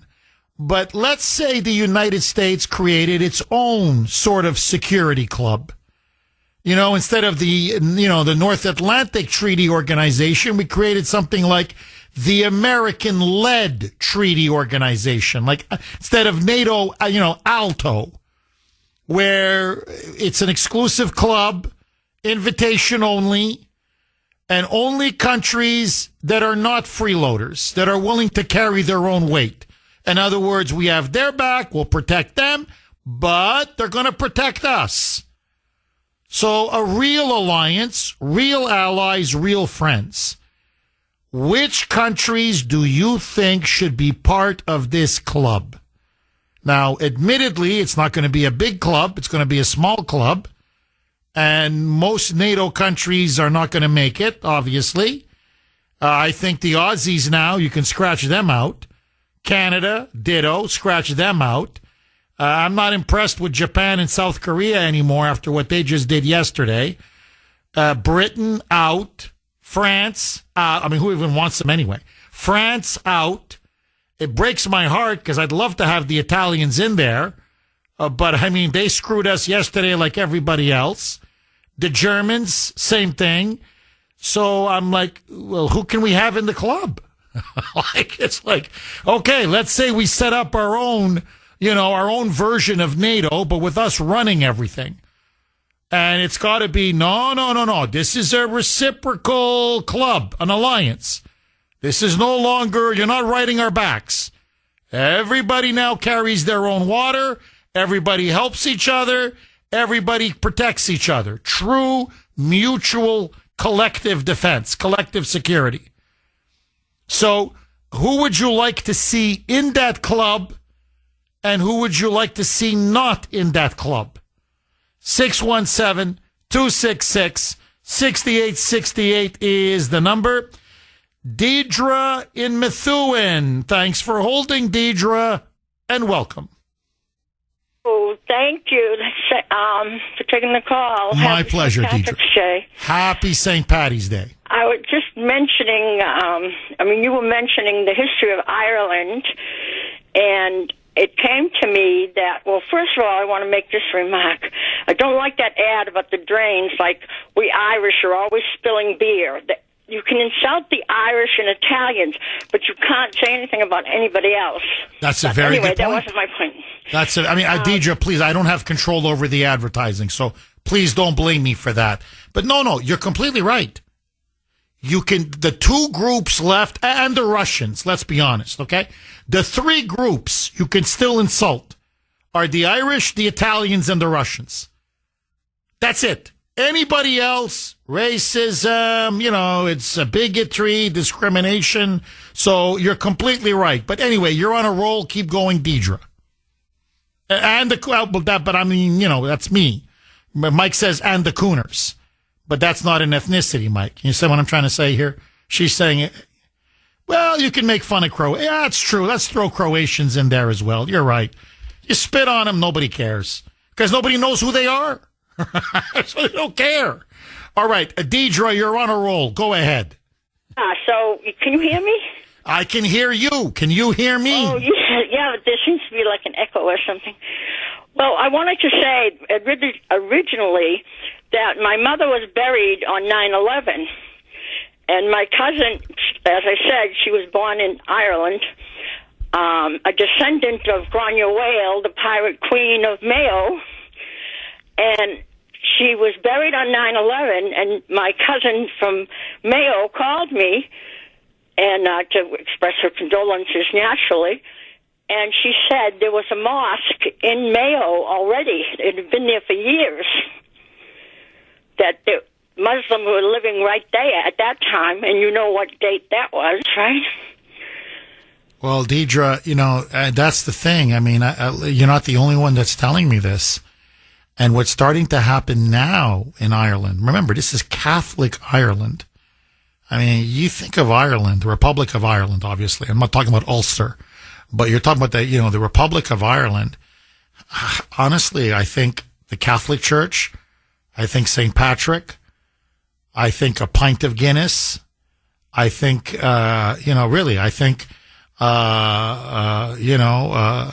corned beef. I think the shamrock, a leprechaun. That to me is obviously, I think about James Joyce. They've had some wonderful writers and poets, obviously Michael Collins, to me, one of the greatest men of the 20th century. But, I could go on, but that's what I think of when I think of Ireland. And my friends are telling me, Jeff, boy, what you're living in the past. It's not just that there are mosques everywhere, Deidre, but now they're converting churches into mosques. I'm not trying to pour gasoline on the fire. I'm just being honest. You want to talk about a sign of conquest and submission. So, these are churches that have stood there for 4, 5, 6, 7, 800 years. And now they're being converted into mosques. And amazingly, with the full backing and approval. And if it's not just like one party, it's not like it's just their version of the Democrats. It's every single, and I put this in quotation marks, mainstream establishment party in Ireland. It's truly shocking. And I don't know if you've seen the latest, Deidre, but the president of Ireland, I mentioned the disgraceful speech that she gave yesterday. But just to put an exclamation point to this, she came out and said that, someone, I guess, asked her, do you still support a unified Irish Republic? In other words, not just the 26 counties of the, Republic of Ireland, but the 6 counties of Northern Ireland. And she said, oh, yeah, no, I still believe in a unified Ireland and the whole island being, a republic. And she said, but I would change a little bit if I was to, be like a fighter on behalf of this unified Ireland. And so she put on a mask with the red, white, and green, the flag of the Irish, but then it had the shawl of the Palestinians, the Muslim Palestinian shawl attached to the mask that she put on her face. So what they're saying now is that really the symbol of Ireland, and even if you want the nationalist symbol, the unified Ireland, all 32 counties belong to the Irish Republic. It's no longer the green, white, and red. It's now the shawl. And the Palestinian shawl, the Intifada, i.e. Sharia law, i.e. Ireland must become now a Muslim nation. And what you're seeing now today in Dublin, I'm not saying it's everywhere, but you're seeing it now, is that you're seeing people in Ireland, in Dublin, wearing the Palestinian shawl. They're wearing green, but around their necks they have the Palestinian shawl. Or they're wearing the green hat or, whatever with the green beer as they're drinking and talking, but many of them are wearing the Palestinian shawl. So Muslim garments and a symbol of Muslim terrorism and of Sharia law is now becoming woven into the Irish identity. Deidre, you can't make this up. Please, I don't want to cut you off. Please finish your point. That's the same thing that's happening here with the churches. My family just went over a couple of months ago. 40 of them had a reunion over there. And my son said, "You don't want to go, Ma. It's different." He keeps informed of everything that's going on in the world. "You don't want to go over there. It's terrible over there." So I didn't go. But I just take a look at the church and what they don't help the people. The Catholic Church does nothing for the people. They'd be better off if they had my ancestor, Grania Whale, the pirate queen. She took care of a lot of those people. Deidre, they tried to conquer Europe for over 1,000 years. And I can't tell you how many martyrs there are that held them back and held them back and held them back. And now we've just let them in. We just let them in. Now, I'm praying and hoping that the Irish people will come back, just like the French and the British and the Italians and the Germans. And the only way we can do that, Deidre, if we continue to speak truth to power.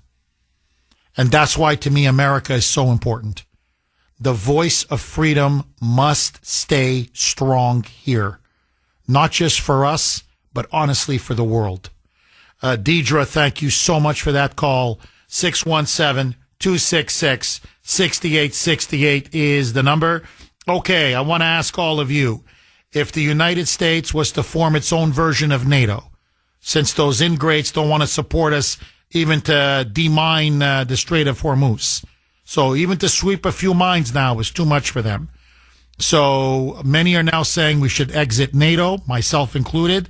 So let's say the United States creates its own alliance. It leads it, it makes the rules, and it can decide who comes in, who's a member, and who isn't.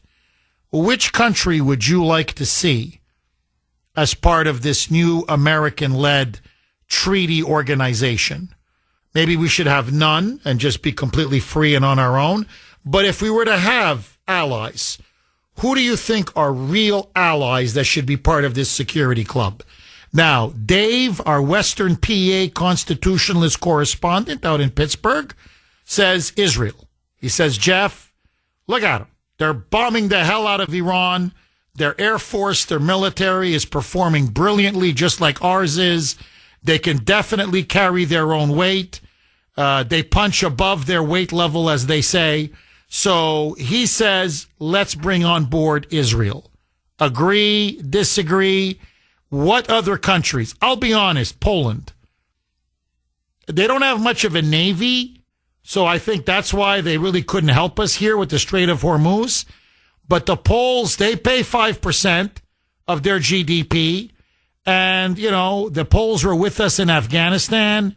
Whenever our back's up against the wall, you can count on Poland to come and fight side by side with us. Anybody else? I'm just curious. 617. So we've got maybe Poland, maybe Israel. 617-266-6868. But Australia out. Canada, bye, out. Japan, South Korea, you're good for nothing. Britain, all talk, no action. The special relationship is over. France, that's France. They always find a way to surrender without surrendering, if you know what I'm saying. The Germans have lost their nerve. The Italians, I don't know what happened to the Italians. I like Giorgia Meloni, but she stabbed us on this. So I'm looking around, and I don't see many potential partners. So could somebody help me out here? 617-266-6868 is the number. John in Saugus. Thanks for holding, John, and welcome. Jeff, people don't realize it, and you mentioned it a while ago. The Muslims almost took over Europe, and it was stopped at Lepanto. Okay, and the only way that can be stopped this time, Jeff, is the same thing was stopped the last time, and that's through prayer. We have the greatest weapon in the world, and that's prayer, because right now the Muslims are going to take over, whether anyone likes it or not, because it's predestined. We're turned away from God in every aspect of our life. We're not listening to the Mother of God and all her prophecies. We've gone through all the things that we should not be going through. God only gives us what we ask for. And people aren't asking, so they're not going to get it. You can't get an apple if you don't ask for it. That's what we need. We need more prayer. We need people to right now have prayer councils. Right now, we have to call our priests and our bishops, okay, and whoever is the head of our congregations, and open up their hearts to God. And we'll see that this thing will be stopped in 10 minutes. No question about it, because God will never refuse his mother. And the destiny of the world is in her hands, because that's what he wants. That's all I got to say, George. God bless you, and keep up the good work. Thank you. Thank you, John. Well, look, prayer is very important. You should always pray. I know I pray as much as I can. But a lot of it comes down to our leaders and to wise, smart policies. And I think it's time now that we said, we want immigration bans, a moratorium on Muslim immigration. And in general, we need to really start tightening our borders. We have to end this world of open borders and unlimited third world immigration, a lot of it being Muslim immigration. This has to stop. And to be honest with you, one of the worries I have about the Iran war, which is why I've been a skeptic of the war, is already the war has caused 2.5 million refugees. Okay, what are we, day 17? 2.5 million refugees. Now, luckily, they're being displaced internally, or they're going into Armenia or Azerbaijan, or in other words, they're going into neighboring countries. But now some of them are starting to pour into Europe. They're coming into France, and some of them are going all the way to England. Now, I'm not defending them. They should be helping us clear the Strait of Hormuz. But, one of the arguments they're making is, well, this war with Iran is now leading to another refugee crisis for us. That's what the Europeans are saying. And we already have Iranian Muslim refugees now asking for asylum in France. Some of them are going through France to the English Channel and saying, we want to come into England, into Great Britain. Now, it's so far being contained. But if this thing goes on for another 2, 3, 4, 5 weeks, remember, Iran is a very big country, 93 million. This could go from 2 million to 5 million to 10 million, God forbid, to 15, 20 million. And then you've got yourself the mother of all refugee crises, and many of them are going to swamp Europe again. And there's only so much you can take, because then, Europe will become fully Muslim. So that's another reason why, to be honest, I'd like for this war to be over as quickly as possible for all sorts of reasons, because it could destabilize the region. And in particular, it could send Muslim refugees going everywhere, including potentially here. And to me, we need more Muslim migrants like we need a hole in the head. 617, yeah, really. I mean, it was my father's favorite expression. I need this like I need a hole in the head. 617-266-6868. By the way, a small correction. I said the Irish flag was green, white, red. My bad. Of course, it's green, white, orange. 617-266-6868. And that's what Mike is saying. And you wonder why we don't want you as part of our honorary member of our tribe. You can't even get our flag straight. I apologize, Mike. It was a mistake. Roy in Everett. Thanks for holding, Roy, and welcome. Hi, Jeff. How are you today? Very good. How are you, Roy? Okay, I agree with you on alliances, but I'm going to throw in something a little bit different. The Eastern European countries that were once satellites would be great for us. And really, there's an outlier called Russia and China, because they don't like Muslims either, in that sense. Okay, so Roy, because we're trying to put together a list here. So Roy, would you add Russia to the club? Absolutely. After a while, yeah, that's going to happen. Ukraine, yes. Poland, and China. But to be honest with you, okay, but let's wait on China there, Roy, for a second. Russia, you say yes. Ukraine, you say yes. I don't know how the two of them are going to get along inside this club, Roy, but that's okay. Poland, yes, I take it, correct? All the Eastern European satellites. Hungary, Czech. Romania, Bulgaria, the Czech Republic, Slovakia. Yeah, and Greece, you can throw them in. Throw Greece in there as well, okay? Now, what about Yugoslavians? Well, what about Croatia? I was going to ask you that. What about Croatia? Do we make it? Do my ancestral people make it? Are they in or are they out, Roy? Yes. They're in. What about Melania Trump's homeland, Slovenia? They're in? I'm saying all the old Yugoslavian countries. Okay. All of them. All right. So Serbia's in. They're all in. Would you add Albania? Do I get a yes on Albania, Roy? Yes, I'm agreeing with you. Albania and Greece. Okay. Now, where would you cut it off, Roy? Sweden? Finland? I don't care about the European countries. Those countries are gone. You're saying the Northern European, Western European countries, they're out? They're gone. Canada? They're going to be annexed eventually. The people of Canada want to come here. I'm not kidding you. No, it's just funny that you said it. That's all. Now, what about, say, Japan, South Korea, the Philippines, like these Asian countries, in or out? Why can't you let the man speak, Mike? Okay, let me throw another log on the fire.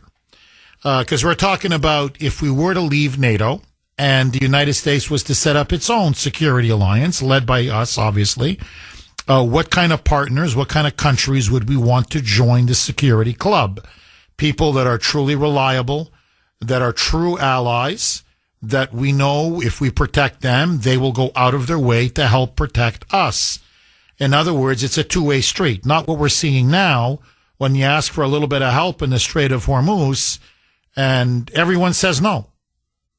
I mean, literally, we're talking about just, taking out mines, sweeping and taking out mines in the Strait of Hormuz.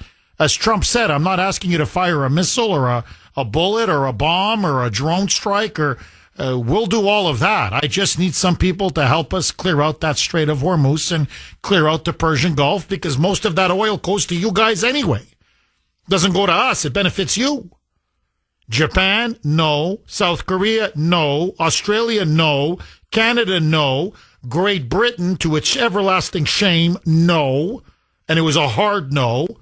France, maybe, but after the war. I'm not kidding. Yeah, we're willing to sweep the ocean floor there, the Gulf floor, but that's only after the war ends. Well, okay, you're no good to me then. Germany said it's not our war. You're on your own. You won't get a single a minesweeping vessel from us or from any Europeans. Italy, no. So the EU overall has said no. Okay, so which countries would you like to join or think are trustworthy enough, reliable enough to be part of this club? We've had Israel, that country's been thrown around, the name, Poland. Roy says bring in the entire former Eastern Bloc, if they're all good. Interesting. He said even Russia. Interesting. Okay, let me ask you this. Say Trump says, I can't do it. I want to leave NATO. I can't. We just got too many commitments. Too much of our economy is intertwined with them. It's going to be too messy. However, as punishment for what they've done, we get to kick one country out of NATO. Of all the countries in NATO, we get to boot one of these freeloaders out. One of these traitors out. Who would it be? Which country would you like to see kicked out of NATO? Now, I'm just telling you, for me personally, the socialist government of Spain, and I mean, they have been backbiting, criticizing us, undermining us, calling us names, I don't know for how many years now. They're more than useless, worse than useless. Okay, that to me, they're a top contender. And Mark Carney and the Prime Minister of Canada, the Canadians have been stabbing us and stabbing us and stabbing us in the back. So I'm thinking, Spain, I'd like to see go. Canada, I'd like to see go. And Denmark, I haven't forgiven them for the way they treated us over Greenland. So that would be my top three. Okay, that's just me. I would say I have to decide between Spain, Canada, or Denmark.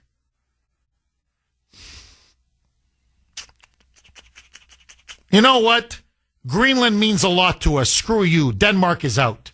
Okay, so I would say Denmark, but Canada and Spain a close second. Who would you like to see get booted out of NATO? 617-266-6868. Lee in Woburn. Thanks for holding, Lee, and welcome. Good morning, Jeff. Hi, Lee. Jeff, I can't really say who I want out. I want us out. NATO's just been a drag on us, and I don't see anybody benefiting. I don't see us benefiting by being in NATO. We pay the most, and we get the least benefit.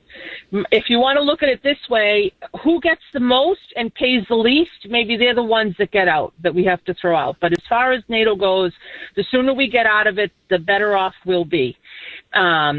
We don't need anybody. Everybody needs us. So whether it's the Eastern Bloc or any other country, what can they do for us? We're the ones with the power, right? We obviously, what's been happening the last 2.5 weeks, and he hasn't unleashed. Trump keeps giving us a message that he hasn't totally unleashed. Imagine if he unleashes what devastation can happen. And these countries, they have the nerve, with all that we do for the world, all that we've done for the world, that they don't say, yes, whatever you would like. Yes, thank you. And if they don't do what we say, stop the money. The money is what controls, right? We can't control these people with the money we give them. Stop giving them money. Just my opinion. Oh, Lee, it's like you read my mind. Honestly, I couldn't agree with you more. And, and that's the thing that it makes my blood boil. It really does. When I think, here, just take France. I could give you country by country. You go to Normandy in France. If you ever go to France, I urge everybody. Paris is beautiful. It's one of the crown jewels of Europe and one of the crown jewels of the West. But you have to go to Normandy. A, it's beautiful. But B, you see it's an army of crosses of American soldiers who died to liberate France from the Nazis. And this is how they pay us back? You know, you go to Britain, and yes, they were heroic. There's no question. They stood up to Hitler and they held out. But, you know, Churchill himself said, without the United States, we would have lost. He probably admitted it. He goes, no, America, we couldn't have held out forever. So I could give you country after country. We liberated Italy. I mean, we've done, you know, Germany, yeah, we defeated them, but we rebuilt Germany, and then we defended them from the Soviet Union. I mean, I could go on and on and on. And so it's infuriating. Honestly, it's insulting. You know, in the past, the Europeans were a little smarterly. They would give like a little token, you know, like what they did in Afghanistan. They'd give a little something just to say they were helping. Now they're so contemptuous and so greedy and, you know, just so ungrateful that now it's just no, you're not getting anything. And, you know, you nailed it. Eastern Europe needs us. We don't need them. We could have, if we really wanted to go shock and awe, true fire and fury, Iran could have been wiped out with our firepower. And I'm not talking dropping nuclear weapons. I'm saying we're just going to go Thunderdome on them. We could have knocked Iran out in 3 days. So we're showing the world we are the great military superpower. No one is even close, not even China. China's technology has failed. China's missiles have failed. Their air defense systems have failed. Russian and Chinese technology are shown to be second rate compared to ours. 934 on the great WRKO. Jeff Kuhner, Boston's Bulldozer, 617-266-6868. Happy St. Patrick's Day again to everyone out there. Peter in Paxton. Thanks for holding, Peter, and welcome. Jeff? Peter, go ahead, my friend. All right. Hey, thanks for taking my call. A long time, anytime. I agree. I think NATO was relevant in this day, but I think it's passé.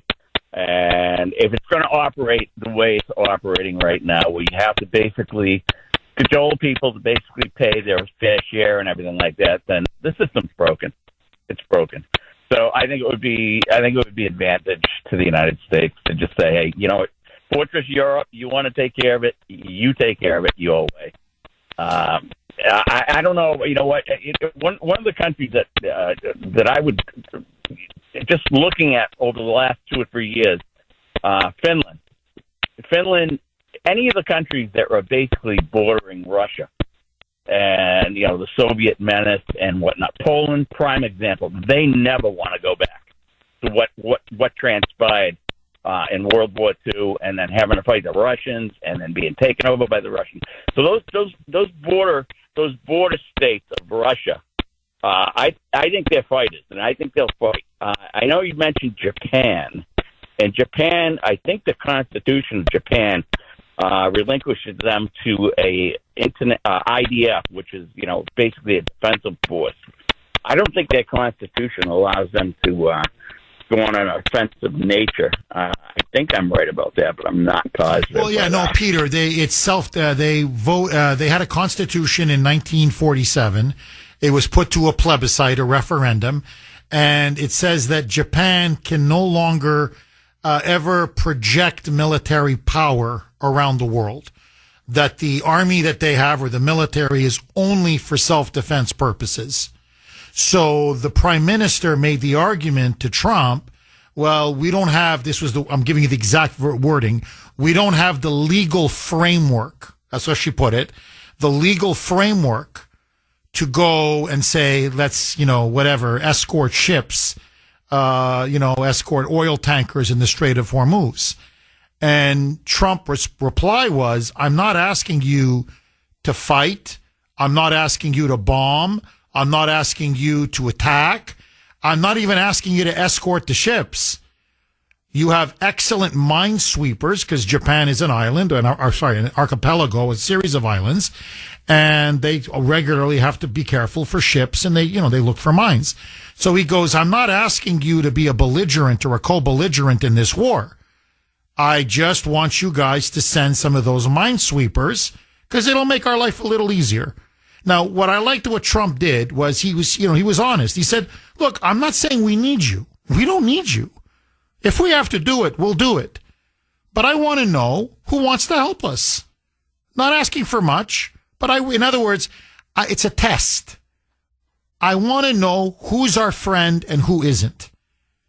And he said, I told everybody in private. I told J.D. Vance. I told Rubio. I told Hegseth. I told people in my cabinet. I said, you watch. No one is going to step up. No one. Even though, take the Japanese, almost all of their oil flows through the Strait of Hormuz.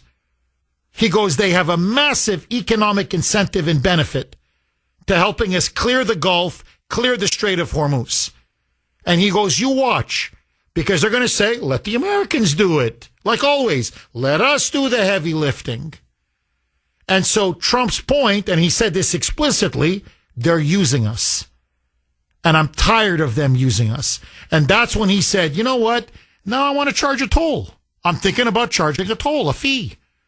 Anybody wants oil to go through the Strait of Hormuz, since we got to police it, and since we've got to, escort all these ships, and we got to demine it, and we've got to, make sure that we've neutered all of Iran's defenses. So now, the oil will flow, but now it's not for free anymore. Now you're all going to have to pay. Whatever it is, 5%, 10%, there's going to be a surcharge. Because obviously you guys aren't friends. So, Peter, you're right. Phil, in terms of the broader point, but Trump wasn't asking them to join us in a military coalition. And frankly, he wasn't asking the Europeans either. He's basically saying, can you guys blow up mines at the bottom of the Gulf? That's it. Take out mines, blow up mines, so your ships can go through the Strait of Hormuz and not get blown up. Or the oil that's going to your countries, feeding your people, feeding your economies, doesn't get blown up. He goes, that's all I'm asking. It's for you. More than for me, it's for you.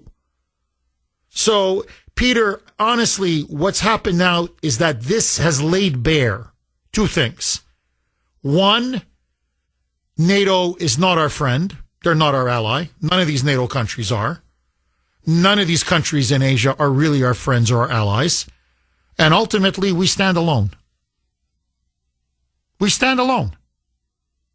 If we need something, we really need, if our back's against the wall, we're on our own. If now, okay, I appreciate truth because truth clarifies. I know where I stand. We know where we stand. But let's have no more illusions. When they say to us, well, we're friends and allies, no, we're not. Maybe we're business partners, fine. Maybe we're trade partners, fine. But that's what they call a cash nexus relationship. We're not friends and we're not allies. Because true friends and true allies don't behave like this. And Peter, I don't want to sound like an American jingoist. I really don't. But let me tell you what a friend and an ally is. A friend and an ally is how we rushed to World War I to pull Britain and France's chestnuts out of the fire because the Germans were going to win that war. A true ally is how we liberated Europe from Hitler's Third Reich and how we liberated all of Asia from Japanese brutal occupation. A true ally is what we did in Korea for the South Koreans. It's what we did in South Vietnam for the Vietnamese. It's how we carried the entire load practically to protect all of Europe and the free world against the Soviet Union. There weren't 58,000 Brits or French or Italians or Germans or Danes or Norwegians that died in the jungles of Vietnam. That was us. There weren't 35,000 that died in the hills of Korea. That was us. Never mind what hundreds of billions, trillions that we've spent protecting NATO in Europe. Trillions. And now I'm asking you to, I don't mean you as in you, I'm asking the Europeans to pitch in a little bit on the mines so we can end this war with Iran a little quicker and a little cleaner and a little easier. And now all of a sudden it's not our war. All of a sudden they tell us, no, you're on your own. We don't want any part of this. Okay. You know, World War I wasn't our war. World War II wasn't our war. Russia, Ukraine, that's not our war. Let's be clear on Ukraine. We're defending Europe, not even defending Europe. We're defending Ukraine, but the Europeans are nervous. So, okay. So that's not our war. If anything, what's our incentive? Our incentive is to make a deal with Putin. Happy St. Patrick's Day to everyone. You obviously can't see me, but I'm clapping as I'm listening to this great Irish folk music. Anyway, I love St. Patrick's Day. I don't have an ounce of Irish blood in me, but it doesn't matter. Today, we're all Irish. 617-266-6868 is the number. Marlene in Waltham. Thanks for holding, Marlene, and welcome.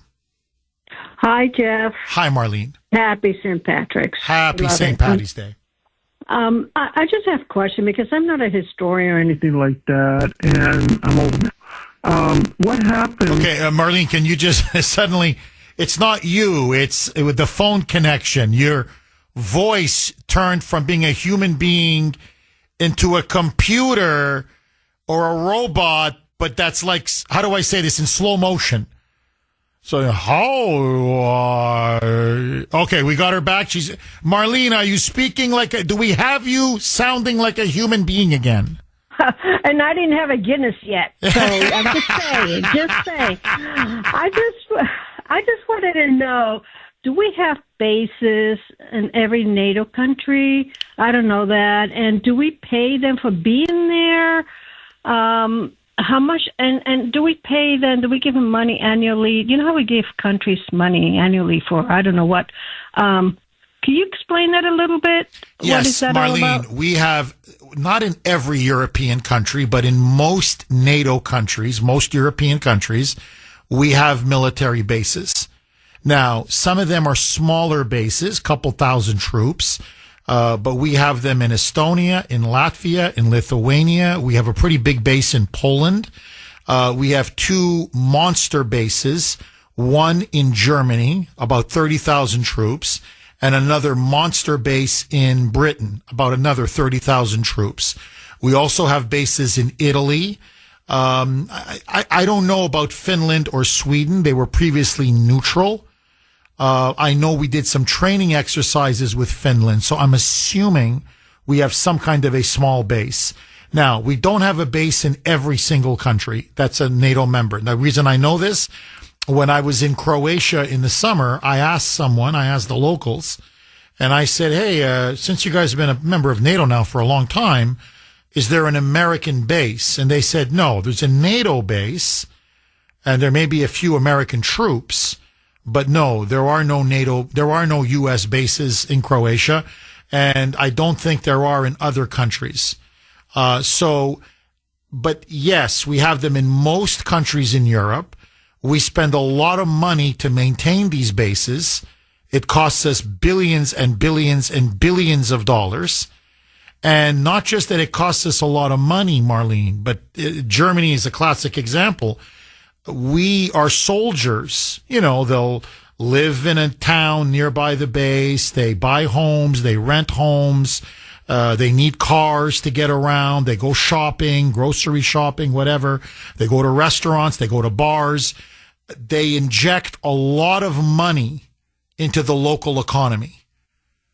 So, we help their local, on top of everything else. Not only do we protect them at our expense, but we also inject a lot of money into their local economy. So, Marlene, look, I'm sorry, they're ingrates. I mean, they're just on every level, they're ingrates.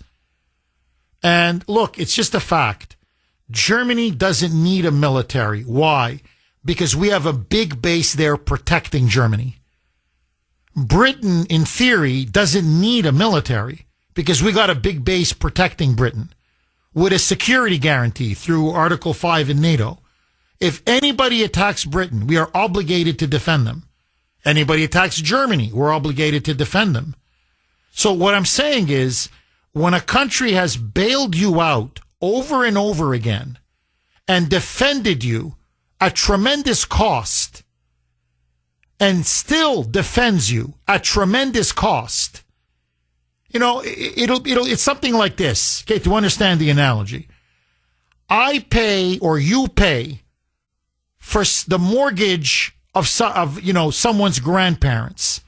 Then you pay the mortgage for their parents. Then you pay their mortgage. And after doing all of this, you say, could you help me out with, taking the garbage to the curb? There's a lot of garbage and, how do I say this? Everybody tells me you're good at, cleaning and stuff like that. Could you help me with the garbage? And they go, no, why would I help you with the garbage? That's your problem.